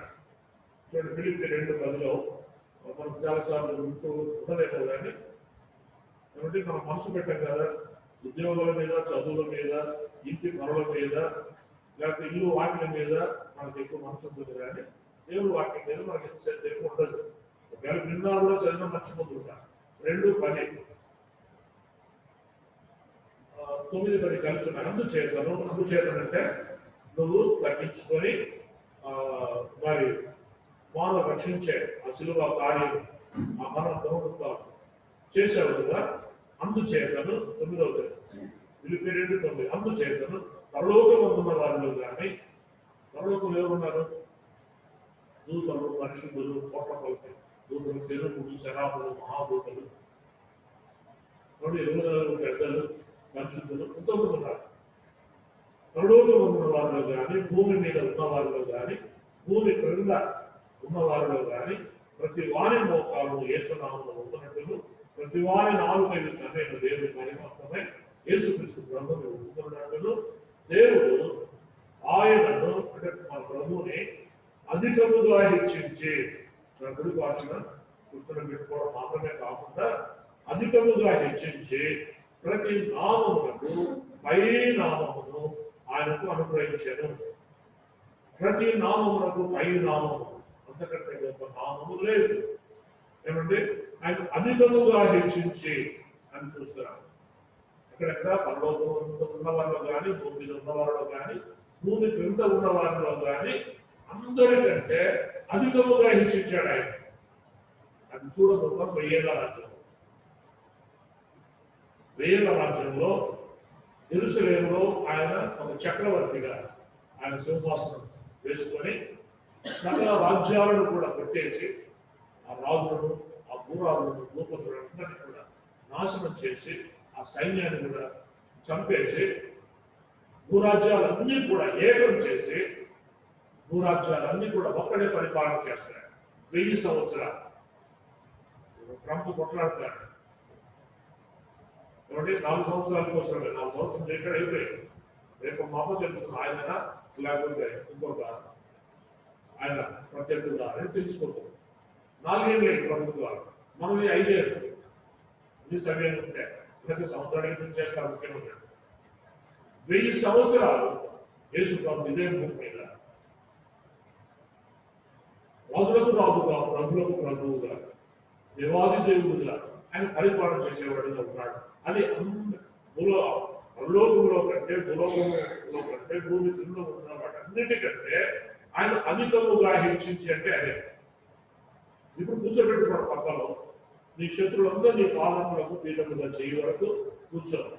ఆ తర్వాత ఏం చేస్తాను? 1000 ఏళ్ల రాజ్యములో నీకు సర్వలోకాన్ని ఇచ్చి రాజులకు రాజుగా ప్రభుత్వంగా నేను చేస్తాను అని చెప్పాడు. ఆ దినము వస్తుంది. దానికి ముందుగా 7 సంవత్సరాలు ముందుగా మధ్యాకాశానికి వచ్చి సంఘాన్ని ఆకర్షిస్తాడు. పరలోకాన్ని మధ్యాకాశానికి ఆ 1000 సంవత్సరాల పాలన ముందుగా 7 సంవత్సరాల ముందుగా మధ్యాకాశానికి సంఘము పెళ్లి భార్యను తీసుకుంటాడు. తన ఇంటికి తీసుకుంటాడు పెళ్లి భార్య సార్వత్రిక సంఘాన్ని. 7 సంవత్సరాలు తండ్రి ఇంట ఆ పెళ్లి కుమారుడు పెళ్లి కూతురు 7 సంవత్సరాలు చేస్తారు. ఆ 7 సంవత్సరాల తర్వాత భూమి మీదకి అందరూ వస్తారు. నమ్మిన వారందరూ, సేవ చేసిన వారందరూ, పని చేసిన పాత్రల వంటి వారందరూ, ఎవరెవరు ఏ పాత్రగా ఉండి ఏ పని చేశారు, ఏ సేవ పరిచర్య కార్యక్రమాలు చేశారు, వారందరికీ కూడా పదవులు ఇచ్చి వారందరినీ కూడా కూర్చోబెట్టి పాలన చేస్తాడు. ఆయన అందరికంటే అన్నిటికంటే అధికముగా హెచ్చించి ఎందుకు చేశాడని భూలోకంలో ఆయనకు అప్పగించిన పని చేశాడు కాబట్టి ఆయన అధికముగా హెచ్చించాడు. ప్రతి మోకాలు ఆ 1000 ఏళ్ల రాజ్యంలో మోగుతుంది. ప్రతి నాలుక ప్రభునామాన్ని స్తుతిస్తుంది. మనకి ఇష్టం లేకపోయినా నోరు మూసుకొని ప్రభు స్తుతించాలని నోరు మూసుకొని మోకాలు ఉండాల్సిందే. మనుషులు ఎంత కష్టం ఉన్నారు, నేను మోకరించాలి ఎదుట ఆ కుటుంబం మోకరిస్తాడు. వాళ్ళందరూ కూడా శత్రువులే, అయిష్టలు. మిత్రులంతా పోయినారు పరలోక సంఘముగా. మిగిలిన వాళ్ళంతా ఎవరు? 7 ఏళ్ల రాజ్యంలో కొంతమంది రక్షణ పడతారు. 2 సువార్తలు దేవుడు అయితే ఆ 7 సంవత్సరాల్లో కూడా కొంతమంది రక్షణ వాళ్ళు కూడా ప్రభు తీసుకుంటాడు తన గుంపులోనే, తన ఆధీనంలోనే, తన ప్రేమ కలిగిలోనే. మిగతా వాళ్ళు భూమి మీద ఉన్న వాళ్ళందరూ ఎవరు? శత్రువులే. శత్రువులే. ప్రతివాడు తన వారి నాలుక ఉన్న ప్రతివాడు శత్రువు ప్రభు స్తుతిస్తాడు. ఆ శత్రువులందరూ కూడా మోకాళ్ళు కొని ప్రభును కొడుకుతారు. వాళ్ళందరినీ మనం పరిపాలన చేస్తాం. మనమంటే పని చేసిన వారికి, నమ్మకంగా ఉన్న వారికి పట్టణాల మీద అధికారం వస్తాడని బైబిల్లో 5 సంవత్సరాల వాడు ఇంకా 5 సంపాదించాడు. 10 రోజులకి నీకు కొంచెంలో నమ్మకముగా ఉంది, ఫలా నమ్మకమైన మంచి దాసుగా ఇదిగో ఈ 10 పట్టణాల మీద నీవు అధికారి అయింది అని చెప్తాను. అది ఎప్పుడు 1000 ఏళ్ల రాజ్యం అని చెప్పేది. ఈ 10 పట్టణాల మీద నువ్వు అధికారి అయి ఉండదు. 10 పట్టణాలకు గవర్నర్. ప్రభు నేను 2 4 సంపాదించానంటే ఇదిగో ఈ పట్టణాల మీద నీవు అధికారిగా ఉందని చెప్తాడు. వీళ్ళు ప్రతి వారికి వారి గ్రహించకు నేను సిద్ధపరిచిన జీతం ఆ యొక్క ఉన్నది త్వరగా వస్తున్నాను అన్నాడు. తన కుమారుడికి జీతం ఏర్పాటు చేశాడు. మనం కూడా జీతం త్వరగా తీసుకుని వస్తా అన్నాడు. ఏది పని చేసింది మనం? నా మటుకు నేను చెప్పగలనా, నేను ఈ పని చేశాను, నా బ్రతుకు కాలంలో దేవుడికి. మీరు ఒక్కొక్కరు మీ ఎద మీద చేయి వేసుకొని నేను ఫలానా పని దేవుడు నాకు అప్పగించడానికి చేసిన ముగించాను, లేదా చేస్తున్నాను ఆ పని చెప్పగలవా? చెప్పగలమా? ఆలోచన చేయండి. 2వ వచనం యెహోవా 110లో 2. ఇది యేసు ప్రభు జీవిత చరిత్ర అంతా 10వ కీర్తన. చూడండి 2వ వచనం యెహోవా నీ పరిపాలన దండమును సీయోనులోని సాగు చేయుచున్నాడు. ఇప్పుడు అంతా చెప్తుంది అదే. యెహోవా నీ పరిపాలన దండమును లేదా నీ పరిపాలన అధికారాన్ని సియోనులో ఉండి సాగు చేయించున్నాడు. సియోన్ అంటే యెరూషలేము. సీయోను అంటే యెరూషలేము పట్టణంలో నుండి ఆయన పరిపాలన సాగిస్తాడు.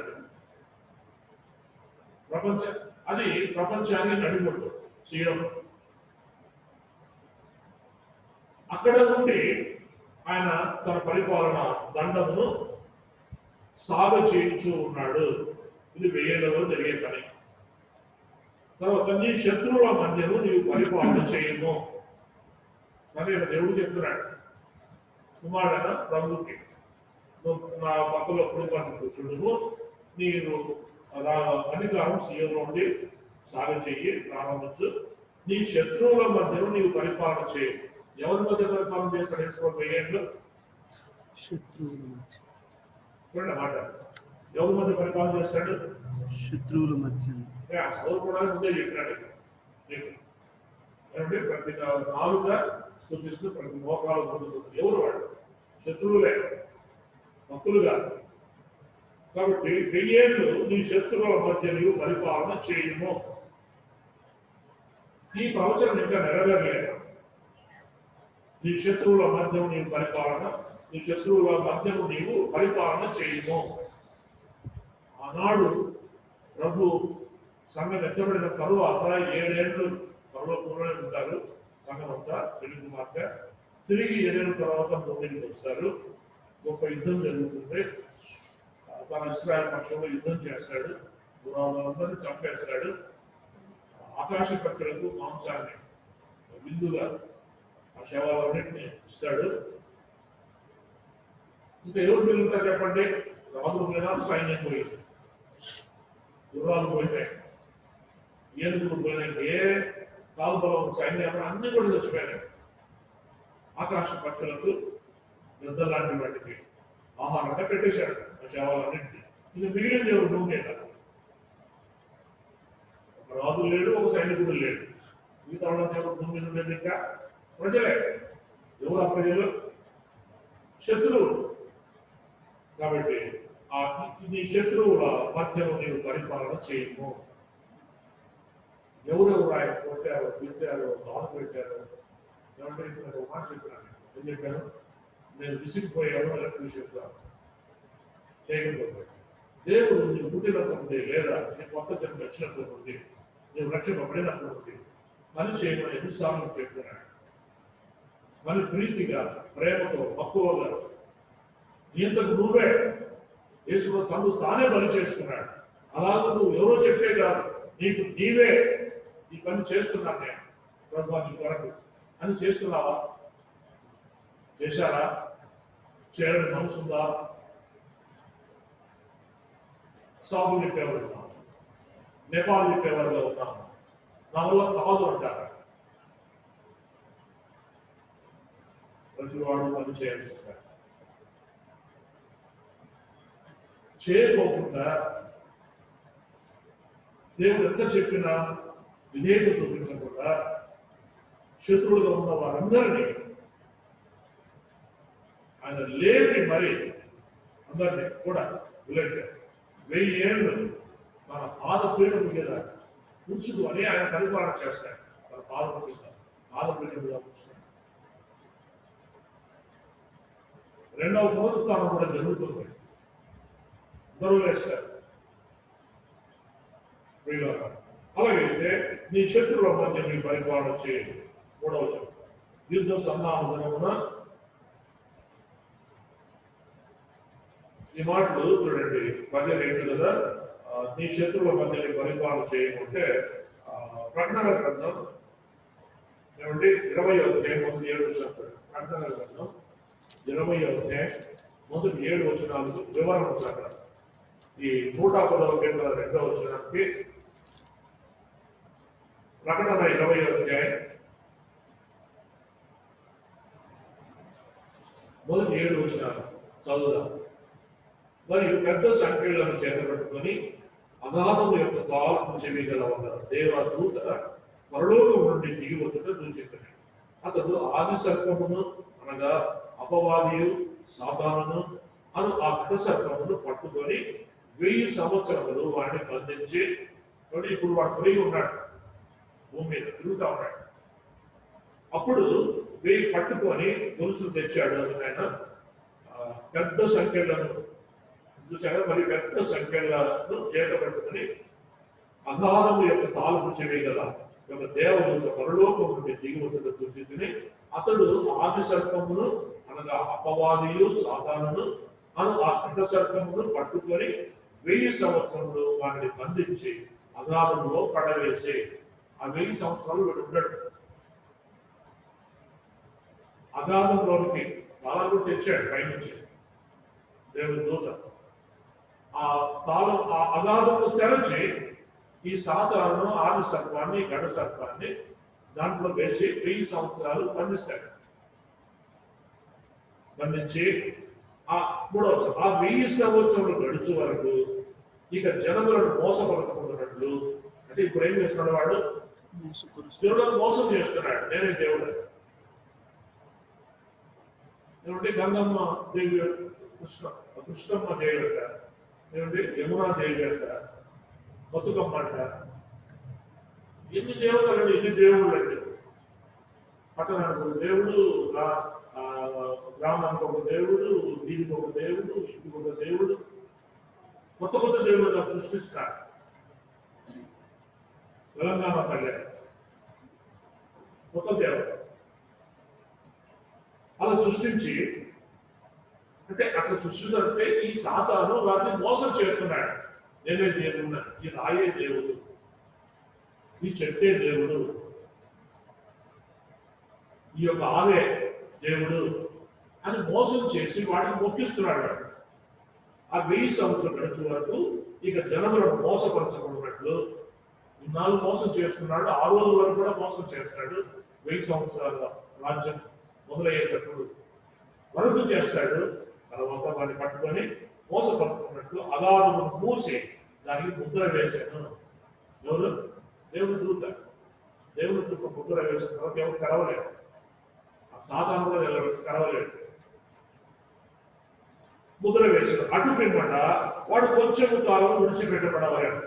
అటు పిమ్మట అంటే 1000 సంవత్సరాల తర్వాత మళ్ళీ వాడిని విడిచిపెడతాడు. 4వ అంతట సింహాసనములను చూచితిని, వాటి మీద ఆశీనుడైనప్పుడు వారికి విమర్శ చేయడం అధికారము ఇయ్యబడేను. కాబట్టి సింహాసనం ఉంటే సింహాసనములను అంటారు. అంతటా సింహాసనములను చూచితిని. ఎవరు? సింహాసనం సింహంలో వేసుకుంటాడు, అది ప్రభుదే. సింహాసనములను నేను చూచితిని అంటున్నాడు యోహాను. ఆ సింహాసనాలు ఎవరివే? అదే పని చేసేవాడు. అలా నమ్మకమైన మంచిగా 10 పట్టణాలు మీద నీవు అధికారి వేసుకుని చెప్పాడే, ఆ అధికారి కూర్చుంటాడు సింహాసనంలో. అట్లా అనేకమైన సింహాసనాలు ఉంటాయి. ఎర్రగుంటలో కూడా ఒక సింహాసనం ఉంటుంది, నడపలో కూడా ఒక సింహాసనం ఉంటుంది, ఉద్దనూరులో కూడా ఒక సింహాసనం ఉంటుంది. ప్రపంచం అంతటా ఉంటాయి సింహాసనాలు. అతను సింహాసనంలో చూచితిని, వాటి మీద ఆశీనులై ఉండు వారికి అధికారం ఇచ్చాడు. ఏమధికారం? విమర్శ చేయటకు అధికారం ఇవ్వబడను. న్యాయం చెప్తాను. దేవుడు ప్రభు శత్రులే కదా, కొట్లాడుకుని తెచ్చుకుంటా ఉంటారు. వాళ్ళందరికీ అగ్నిడిక్షన్ ఉంటుంది. ఇంత మరొక పట్టణం ఉంటారు, 1 లక్ష అనుకోండి, 1 లక్ష పైసలకే ఉన్నారు. ఆ 1 లక్ష మందికి నువ్వు అధికారి న్యాయం తీర్పు చెప్పుకోవాలి. వాడు శిక్షించవచ్చు కూడా, మనం ఎందుకు చేసి వాడు శిక్షించవచ్చు, మనం అధికారం ఇస్తాడు. వాడు విమర్శ చేయడానికి అధికారం ఇవ్వబడదు. మరియు క్రూరము గుమ్మకైనను దాని ప్రతిమకైనను నమస్కారం చేయక, అంటే సంఘం పెద్దబడిన తర్వాత సంగతి 7 ఏళ్లలో జరిగే పరిస్థితి. క్రూరము గుమ్మకైనను దాని ప్రతిమకైనను నమస్కారం చేయక, క్రూరము అంటే అపవాదే, సాతానే, వాడి ప్రతిమే, వాడి బొమ్మే, దాని ప్రతిమకైనను నమస్కారం చేయక తమ ముసళ్ళ యందు కానీ చేతుల యందు కానీ దాన్ని ముద్ర వేయించుకొనని వారిని యేసు విషయమై తామిచ్చిన సాక్ష్యం నిమిత్తమును దేవుని వాక్యం నిమిత్తమును శరచ్ఛేదనం చేయబడిన వారి ఆత్మలను సూచించాడు.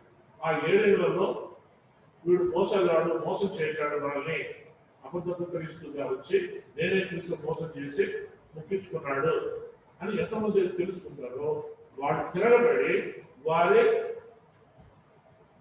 తలలు కూడా దేవుడి కొరకు వారి ప్రాణాలను కూడా ఇవ్వడానికి వారు త్యాగం చేస్తారు. ఆ 7 సంవత్సరాలు 7 సంవత్సరాలు చివరి 3 సంవత్సరంలో జరుగుతుంది. మొదటి 3 సంవత్సరాలు మోసపోయాడు. మనం నమ్ముతారు యేసు క్రీస్తాడు. తర్వాత ఎప్పుడైతే వాడి ప్రతిమ బొమ్మ ఆడ నిలబెట్టాడో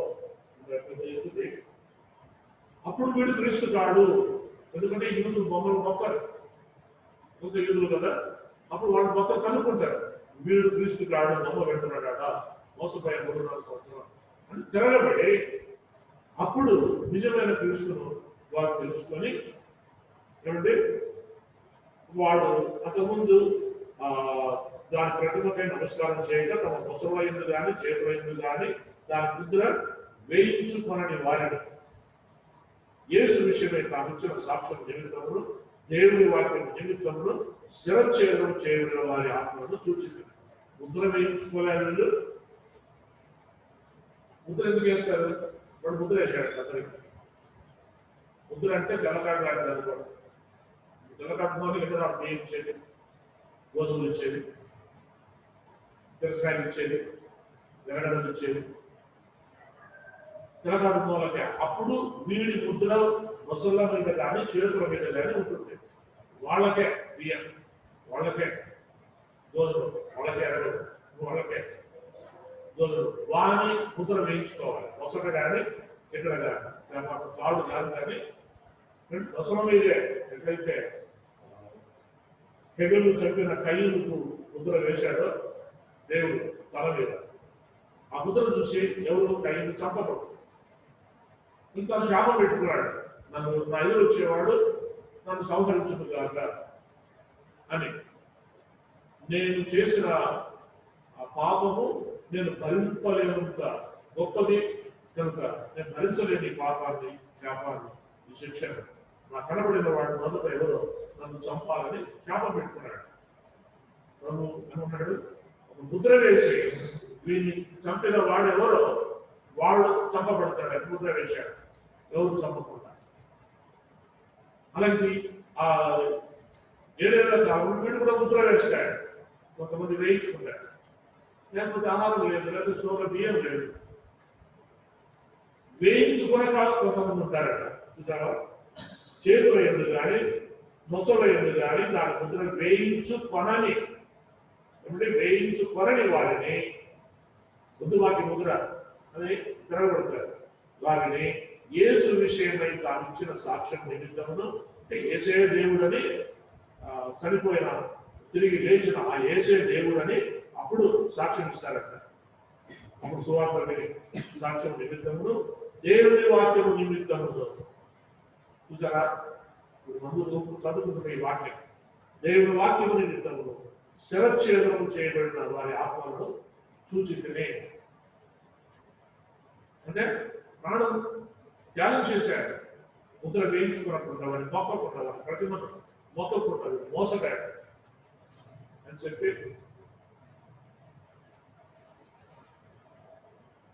నిజమైన యేసు ప్రభుని నమ్ముకొని ప్రాణాలు అర్పిస్తారు ప్రభు కొరకు, వాక్యం కొరకు, యేసు ప్రభు కొరకు. మళ్ళీ వారు బ్రతికిన వారే, చూసారా?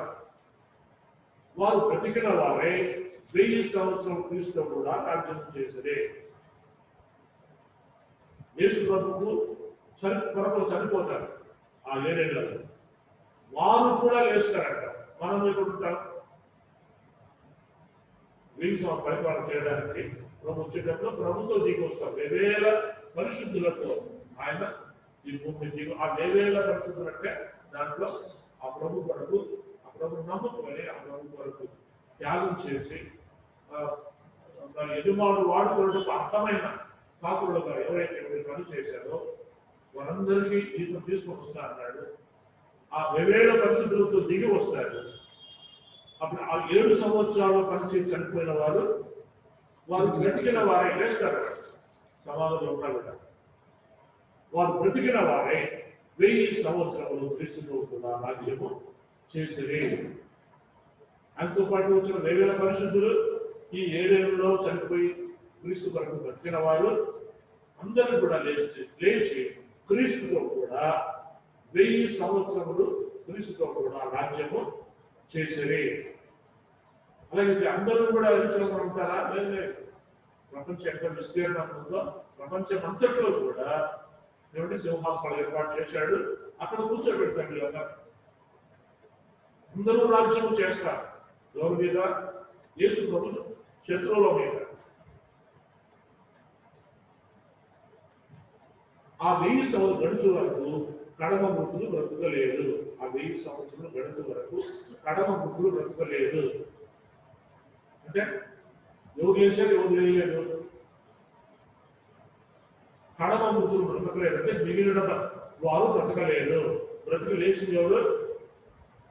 ఆ 7 ఏళ్లలో ప్రభు కొరకు శరచేత చేయబడిన వారు, ముద్ర వేయించుకోకుండా ప్రభు కొరకు పరిశుద్ధంగా ఉండి ప్రభు కొరకు ప్రాణం పెట్టి తలలు కూడా కొట్టేసుకున్నారు. వారే లేస్తారు. లేచి 2000 పరిశుద్ధులతో కలిసి 1000 సంవత్సరాలు పరిపాలన చేస్తారు. ఆ తరువాత ఆ 1000 సంవత్సరాలు గడుచు వరకు కడమ మృతులు బ్రతకలేదు. మిగిలిన వారు బ్రతకలేదు. ఒకసారి బ్రతిగా ఉంటారు. ఎప్పుడు?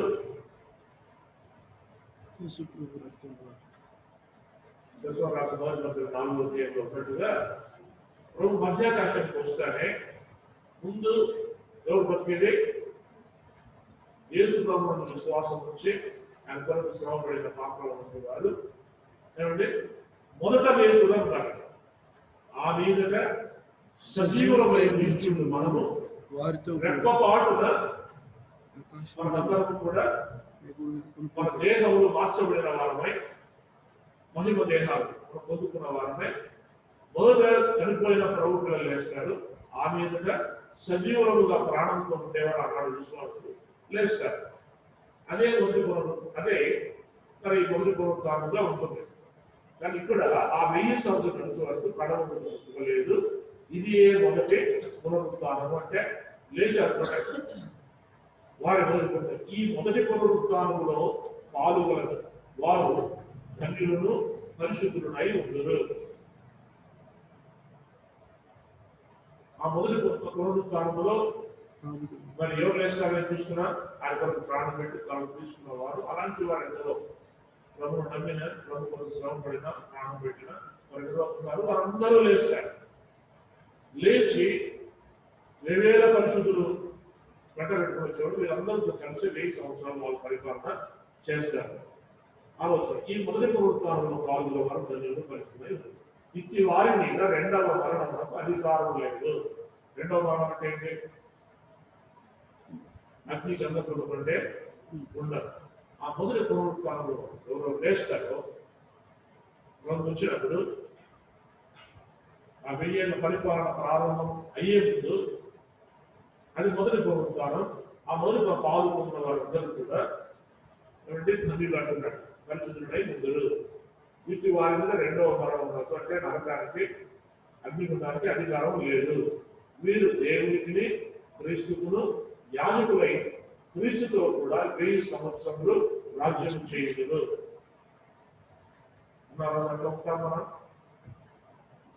ఏమండి దేవుడు వీరు అంటే ఆ మొదటి లేచిన వారు ప్రభు గడ్డపెట్టుకుని వచ్చిన వారు ఏమంటే మృతులైన మొదట వృద్ధులు లేస్తారని కూడా దర్శనం వారందరూ కూడా లేస్తారు. వీరు దేవునికి క్రీస్తుకును యాజకులై అంటే 1000 ఏళ్ళు మనం యాజకులుగా ప్రభువును ఆరాధిస్తాం, పూజిస్తాం, సేవిస్తాం, గణపరుస్తాం, మహిమపరుస్తాం చేస్తూ క్రీస్తుతో కూడా 1000 సంవత్సరం రాజ్యం చేయడం ప్రభుత్వం కూడా చేస్తాం. యాజకులుగా మొక్కుతాం ప్రభుత్వం. మన చక్రవర్తి రోజులకు రోజు ప్రభుత్వం ఎక్కడున్నాడు? యెరూషలేములో ఉంటాడు. మనం ఎక్కడ ఉన్నాం? మనం ఎక్కడ వేస్తే ఎక్కడంటే ఏ సింహాసనం కూర్చోబెడితే అక్కడ ఉంటాం. ఆయనకు యాజకత్వం ఇప్పుడు ఎట్లా పరలోకంలో ఉన్న ప్రభు మొక్కుతున్నాం కదా మన దగ్గర.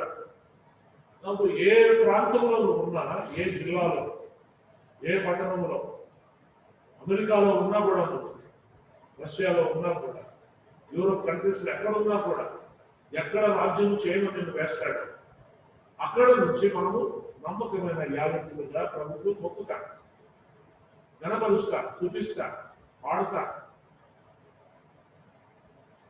అది మొదట క్రీస్తులకు యాజకులై మొదటిది. క్రీస్తు కూడా 1000 సంవత్సరం రాజ్యం చేయడం అది రెండవది. ఈ రెండు పనులు చేస్తారు. 112 రెండవ వచనం చూడండి. యెహోవా నీ పరిపాలన దండమును సీయోనులో ఉండి సాగదీయుచున్నాడు, నీ చేతుల మధ్యను నీ పరిపాలన చేయము. ఈ రెండవ వచనానికి ఇప్పుడు మనం చదివామే ప్రకటన 20:7 వచనాలు. ఈ వచనము అర్థం అక్కడ తెలుస్తుంది మనకి. ప్రభు పరిపాలన చేస్తున్నాడంటే 1000 సంవత్సరాలని, ఆ 1000 సంవత్సరాల్లో మనమందరం కూడా నమ్మిన వారు ఉండాలని, ఆయన మొక్కుతామని ముందు యాజకులుగా ఉంటారు. అదే సమయంలో యాజకత్వం చేసుకుంటూనే మరి రాజ్య పరిపాలన కూడా చేస్తూ ఆ రాజుకు లోబడి ఉంటారు. రాజు రాజు ప్రభులకు ప్రభు అని మనం చూస్తున్నాం. అలాగైతే వీళ్ళ 3-4 విషయాలు చూడండి.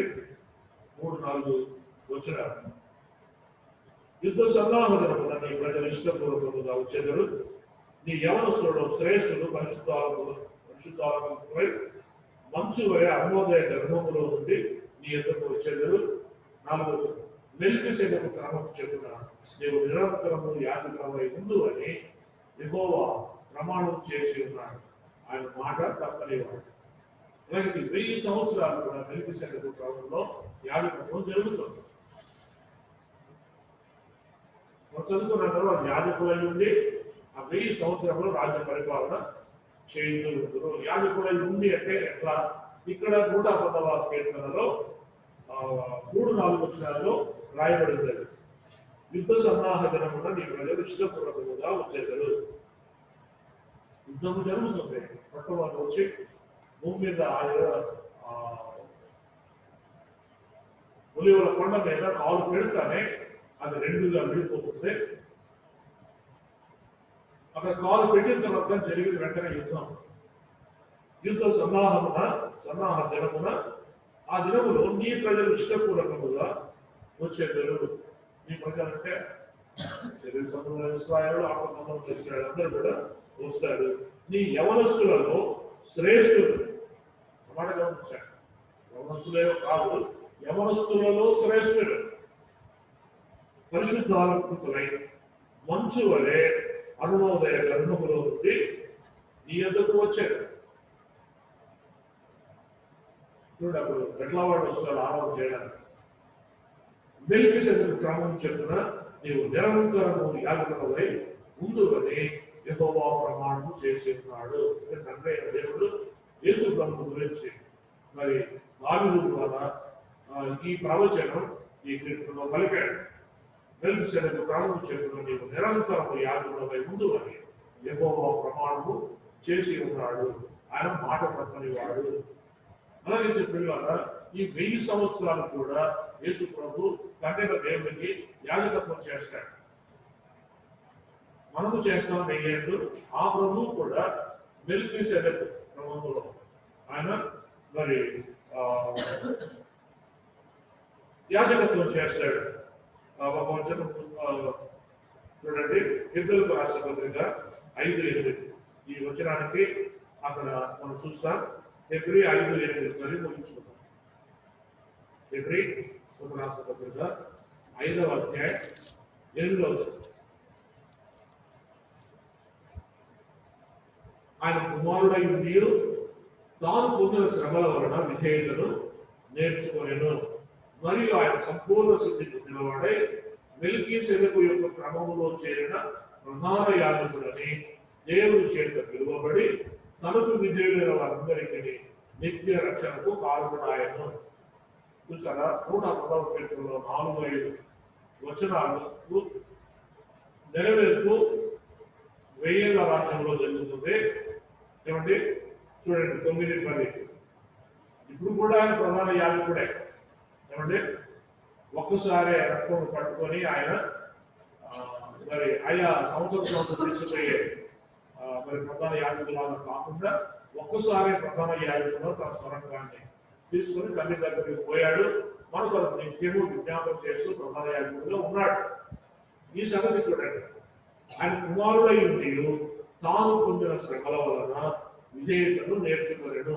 శ్రమలు ఏం నేర్పిస్తాయంట? విధేయత నేర్పిస్తాయి. విధేయత లేని వాళ్ళు ఎలాంటి వాడు అంటే శ్రమలు అనుభవించిన వాడు కాదు. వాడు శ్రమలు విధేయత నేర్పుతాయి. విధేయత లేని వాడు మూర్ఖంగా, గర్వంగా, అహంకారంగా, ఏమంటే మెడ వంచకుండా, మాట వినకుండా, లోబడకుండా ఉన్నవారు శ్రమలలో వాళ్ళు పెరిగిన వారు కాదు. శ్రమలే విధేయత నేర్పిస్తాయి. అందుకే అన్నాడు, యమన ప్రాయంలోనే నరుడు కాడి కిందికి వచ్చుట మేలు, దాని మీద మోపిన వాడు యెహోవాయే. ఆ కాడి కిందికి రావాలి, లోబడాలి. గర్వము, అహంకారము, తిరుగుబాటుతనము, ఏమంటే హెచ్చింపు, ఇవేవి పనికిరావు. పనికి రావాలి. దాన్ని శిక్ష పొందుతా ఉంటే కానీ దానివల్ల నువ్వు నేను సంపాదించుకునేది ఏమి లేదు. ఆయన కుమారుడైంది ఎవరికి? దేవునికి. తాను పొందిన శ్రమల వలన విధేయతను నేర్చుకునేది. మరియు గమనించండి, ఆయన సంపూర్ణ సిద్ధి పొందిన వాడే. సంపూర్ణ సిద్ధి అంటే కార్య దీక్ష అంటే పట్టుదలతో కార్యం మొదలు పెట్టడం. కార్య సిద్ధి పొందిన వాడు అంటే ఆ మొదలు పెట్టిన పనిని నెరవేర్చిన వాడు అని అంటారు. కార్య దీక్ష అంటే ప్రారంభం, పట్టుదలతో పని ప్రారంభం చేయడం. కార్యసిద్ధి అంటే ఆ ప్రారంభం చేసిన పనిని పరిపూర్ణంగా నెరవేర్చేటప్పుడే కార్యసిద్ధి పొందడం. అలాగే మన ప్రభు మరియు ఆయన సంపూర్ణ సిద్ధి పొందిన వాడే. మనకిచ్చిన పనిని సంపూర్ణంగా నెరవేర్చిన వాడే. కుమారుడైన ప్రభు కూడా పని ఉంది, పని బతాయించాడు. దానికి క్రీస్తుగా అభిషేకించి భూలోకానికి రక్తమాంసంలో పాలువారిగా చేసి శరీరధారిగా ఒక నరునిగా నరావతారిగా పంపించాడు. ఆ పని చేయడంలో సంపూర్ణ సిద్ధి పొందాడు ఆయన. మరియు ఆయన సంపూర్ణ సిద్ధి పొందిన వాడై మెల్కీసెదెకు యొక్క క్రమములో చేరిన ప్రధాన యాజకుడని. ఈ మెల్కీసెదెకు ఎవరో ఒక మాట చూపిస్తాను మీకు. చూడండి, 14 ఆదికాండం 14 18 చూడండి. అది అంటే పట్టుకోండి. 14 ఆదికాండం 14:18. మరియు షాలేము రాజైన మెల్కీసెదెకు రొట్టెను ద్రాక్షారసము తీసుకొని వచ్చాడు. ఏమంటే షాలేము రాజైన మెల్కీసెదెకు రొట్టెను ద్రాక్షారసము తీసుకొని వచ్చాడు. తర్వాత అందరూ చదవండి. అతడు సర్వోన్నతుడకు దేవునికి యాజకుడు. అతడు సర్వోన్నతుడకు దేవునికి యాజకుడు. అప్పుడు అతడు అబ్రాహామును ఆశీర్వదించి ఆకాశమునకును భూమికి సృష్టికర్తయును సర్వోన్నతుడైన దేవుని వలన అబ్రాహాము ఆశీర్వదింపబడుతుందా కానీ ఆ సర్వోన్నతుడైన దేవుని యాజకుడు ఆశీర్వదించాడు. 20వ వచనం, నీ శత్రువులను నీ చేతికి అప్పగించిన సర్వోన్నతులకు దేవుడు స్తుతింపబడుతుందాక అనియూ చెప్పాడు. అప్పుడు అతడు అంటే అబ్రాహాము అప్పుడు అతడు అన్నిటిలో ఇతనికి 10వ వంతు ఇచ్చాను. అప్పుడు అతడు అన్నిటిలో ఇతనికి 10వ వంతు ఇచ్చాను. మెల్కీసెదెకు ఎవరు? ఆయన సేవకుడు అని ఖచ్చితంగా చదువుతున్నాను. సర్వోన్నతుడైన దేవునికి యాజకుడు ఆయన. షాలేము రాజు అయిన మెల్కీసెదెకు రొట్టెను, కానీ షాలేము రాజు అంటే సమాధానానికి, షాలేము అంటే సమాధానం అర్థం. సమాధానానికి రాజు అయిన మెల్కీసెదెకు రొట్టెను ద్రాక్షారసము తీసుకొని వచ్చాను. అంటే ఈ మెల్కీసెదెకు ప్రభు సాదృశ్యంగా ఉన్నాడు. అతడు సర్వోన్నతుడు దేవునికి యాజకుడు. అతడు మరి ఆశీర్వదించాడు, రొట్టెను ఇచ్చాడు. అబ్రాహాము ఆశీర్వదించాడు. 20వ వచనం, నీ శత్రువులను నీ చేతికి అప్పగించిన సర్వోన్నతుడు దేవుడు స్తుతింపబడుతుందాక అని చెప్పాను. అప్పుడు అతడు అన్నిటిలో ఇతనికి 10వ వంతు ఇచ్చాను. వీళ్ళు ఇప్పుడు హెబ్రీ పత్రిక చదవండి 5:8. ఆయన కుమారుడు అయ్యుండి వారు పొందిన శ్రమల వలన విధేయత నేర్చుకున్నాడు, మరియు ఆయన సంపూర్ణ సిద్ధి పొందిన వాడై మెల్కీసెదెకు యొక్క క్రమములో చేరిన. ఇప్పుడు మనకు రొట్టెలు ఇచ్చారా లేదా ఆయన వాళ్ళ మీద? అదే ఆయన శరీరము, ఆయన రక్తం. కాబట్టి ఆయన సంపూర్ణ సిద్ధి పొందిన వాడై మెల్కీసెదెకు యొక్క క్రమములో చేరిన ప్రధాన యాజకుడని దేవుని చేత పిలువబడి.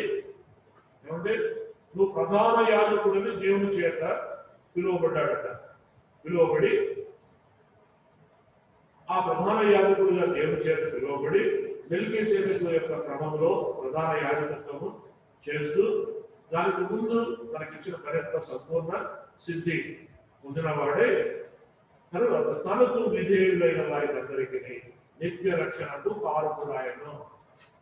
ఇంత పని చేశాడు కాబట్టి ఆయన శాలేము రాజుగా, సమాజానికి రాజుగా, ఏమంటే తన శరీరమును రక్తమును మనం తినడానికి తాగడానికి, ఏమంటే ఆయన్ను జీర్ణించుకోవడానికి, ఆయన్ను కలిగి అపాద పుస్తకం సర్వ శరీరంలో కూడా ప్రభును జీర్ణించుకొని ఆ ప్రభును కలిగి నరాల్లో కూడా ప్రతి కణములో, ఏమంటే ప్రతి అణువులో కూడా ఆ ప్రభు యొక్క ప్రభుత్వ జీవంతో నిండుకొని ఆ ప్రభుని మనం సేవించేటట్టుగా నిత్య రక్షణకు ఆయన కారకుడు ఆయన. రక్షణ ఉంది, కడవరి రక్షణ ఉంది, రక్షణ కొనసాగించుకోవడం ఉంది, నిత్య రక్షణ ఉంది. ఏమంటే సంపూర్ణ సిద్ధి మనం ఇంకా పొందలేదు. ఎవరు చాలా మంది ఆగిపోతున్నారు పొందడానికి రాకుండా. మేము సంపూర్ణ సిద్ధి పొందాము. ఇప్పుడు ఏ విషయాలు రావు నీకని చెప్తున్నాయి. మేము సంపూర్ణ సిద్ధి పొందాము,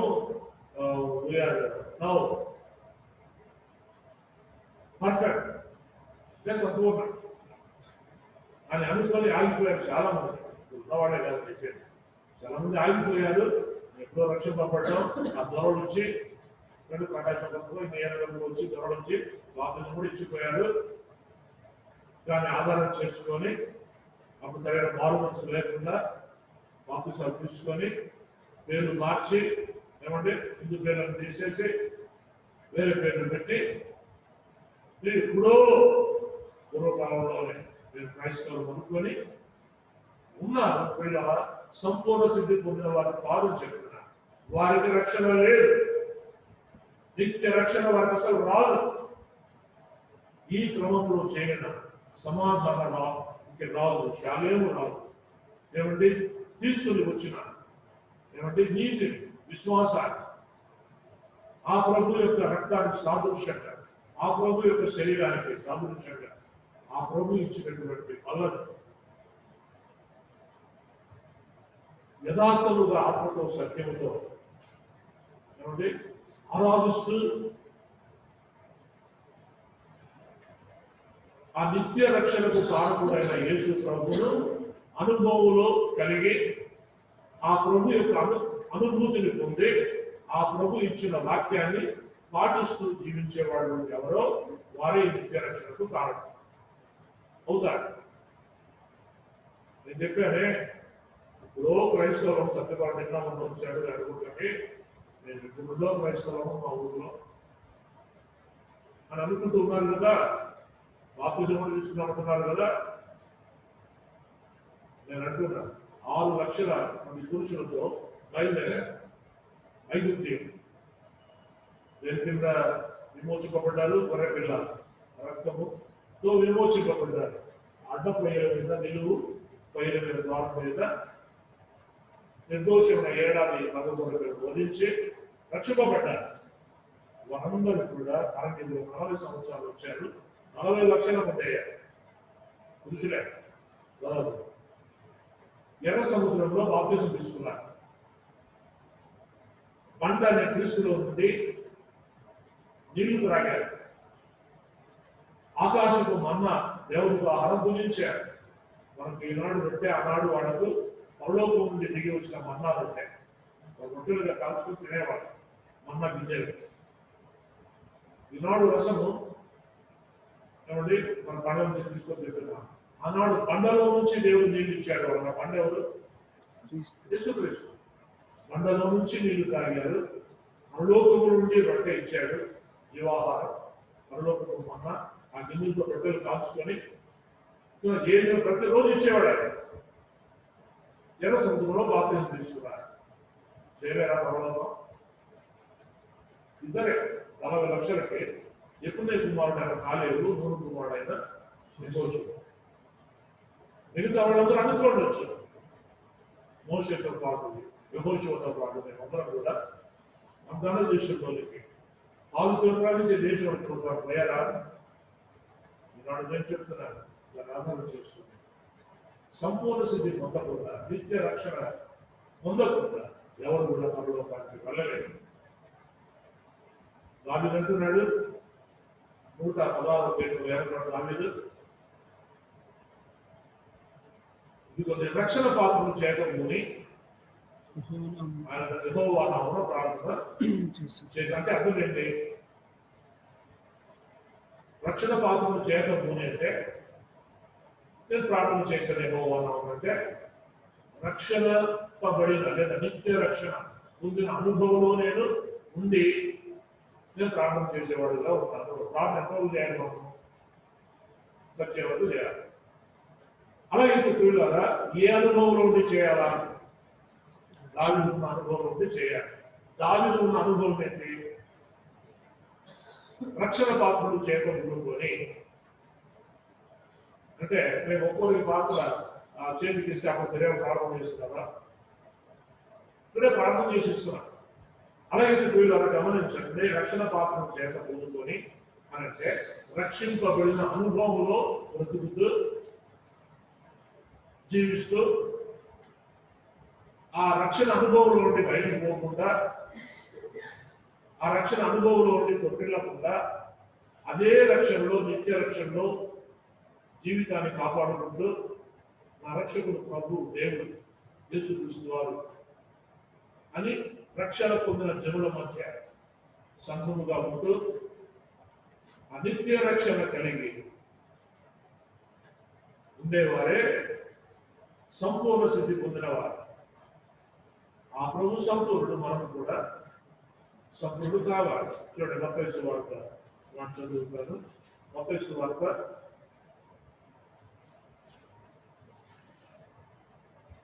మనం కూడా సంపూర్ణుడు కావాలనే సంగతి మత్తయి సువార్త 5:48 ఏముంది అక్కడ? చదవండి. మత్తయి సువార్త 5:48. మీ పరలోకపు తండ్రి పరిపూర్ణుడు కనుక మీరు పరిపూర్ణుడుగా ఉండేది. రోమ 8 చూడండి. రోమిలకు రాసిన పత్రిక 8వ అధ్యాయం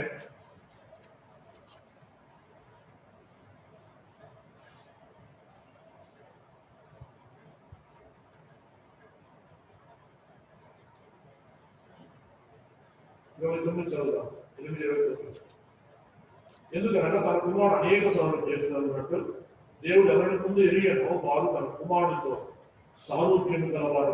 తన కుమారుడు సారూప్యం అంటే తన కుమారుడితో సమానమైనటువంటి రూపం గలవారుటకు వారిని ముందుగా నిర్ణయించాను. ఏమండి? మరి ఎవరిని ముందుగా నిర్ణయించానో వారిని పిలిచాను, ఎవరిని పిలిచానో వారిని నీతిమంతులుగా తీర్చాను, ఎవరిని నీతిమంతులుగా తీర్చానో వారిని మహిమపరచాను. అలాగే వీళ్ళు గమనించండి. మరి ఇక్కడ 29లో ఎందుకంటే తన కుమారుడు అనేక సహోదరులు చేసినట్లు దేవుడు ఎవరిని ముందు ఎరిగానో మనమే అనుకోండి, వారు తన కుమారుడితో సారూప్యం గలవారు ముందుగా నిర్ణయించాడు. అంటే కుమారుడు ఎంత సంపూర్ణుడో, కుమారుడు పరిశుద్ధాత్మ ముగ్గురు ఒకరే, వాడు సంపూర్ణుడు. కాబట్టి మీరు కూడా సంపూర్ణులుగా ఉండేదారు అన్నాడు. ఉండేదారు అంటే ఫ్యూచరా ఇప్పుడు? ఫ్యూచర్ కావా? ఇప్పుడు భవిష్యత్ కాలంలో ఇచ్చాడు. భవిష్యత్తు ఉండేదారు అని ఉన్నాడు మత్తయి సువార్తలో. ఉండేదారు అంటే ఆ సంపూర్ణ సిద్ధి పొందడానికి మనము పాటుపడాలి, ఎదగాలి, అభివృద్ధి చెందాలి. అలాంటి వారే నిత్య రక్షణకు కారణులు అవుతారు. అంతవరకు సహించిన వాడే రక్షింపబడును. ఆ కడవరి రక్షణ వారికే, నిత్య రక్షణ వారికే. కాబట్టి సంపూర్ణ మగు వరకు క్రీస్తు స్వారూప్యము మన యందు ఏర్పడేంత వరకు ఈ భక్తిలో, విశ్వాసములో, ప్రేమలో, పరిశుద్ధతలో, పరిచర్యలో, సేవలో, ఆయనకు సాక్షి ఇవ్వడంలో వీలైతే ఆయన కొరకు హతసాక్షులు కూడా అయ్యేంత వరకు శిరఛేదం ఆయన కొరకు వీలైతే మనం చేయబడేంత వరకు కూడా మనం భక్తి చేయాలి.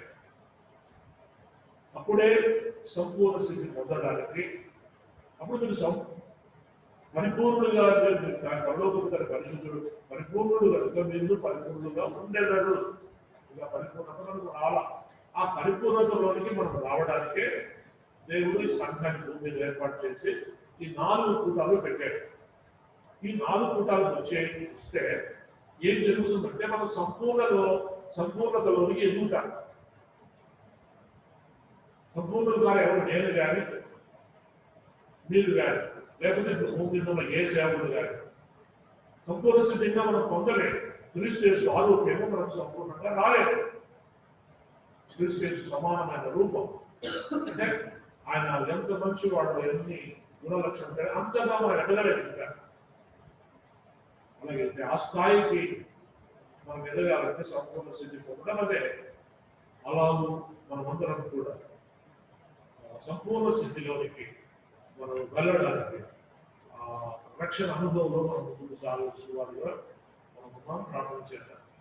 దైవ తండ్రి, ప్రేమ మా ప్రభువా, నీ కృతజ్ఞతాస్తుతులు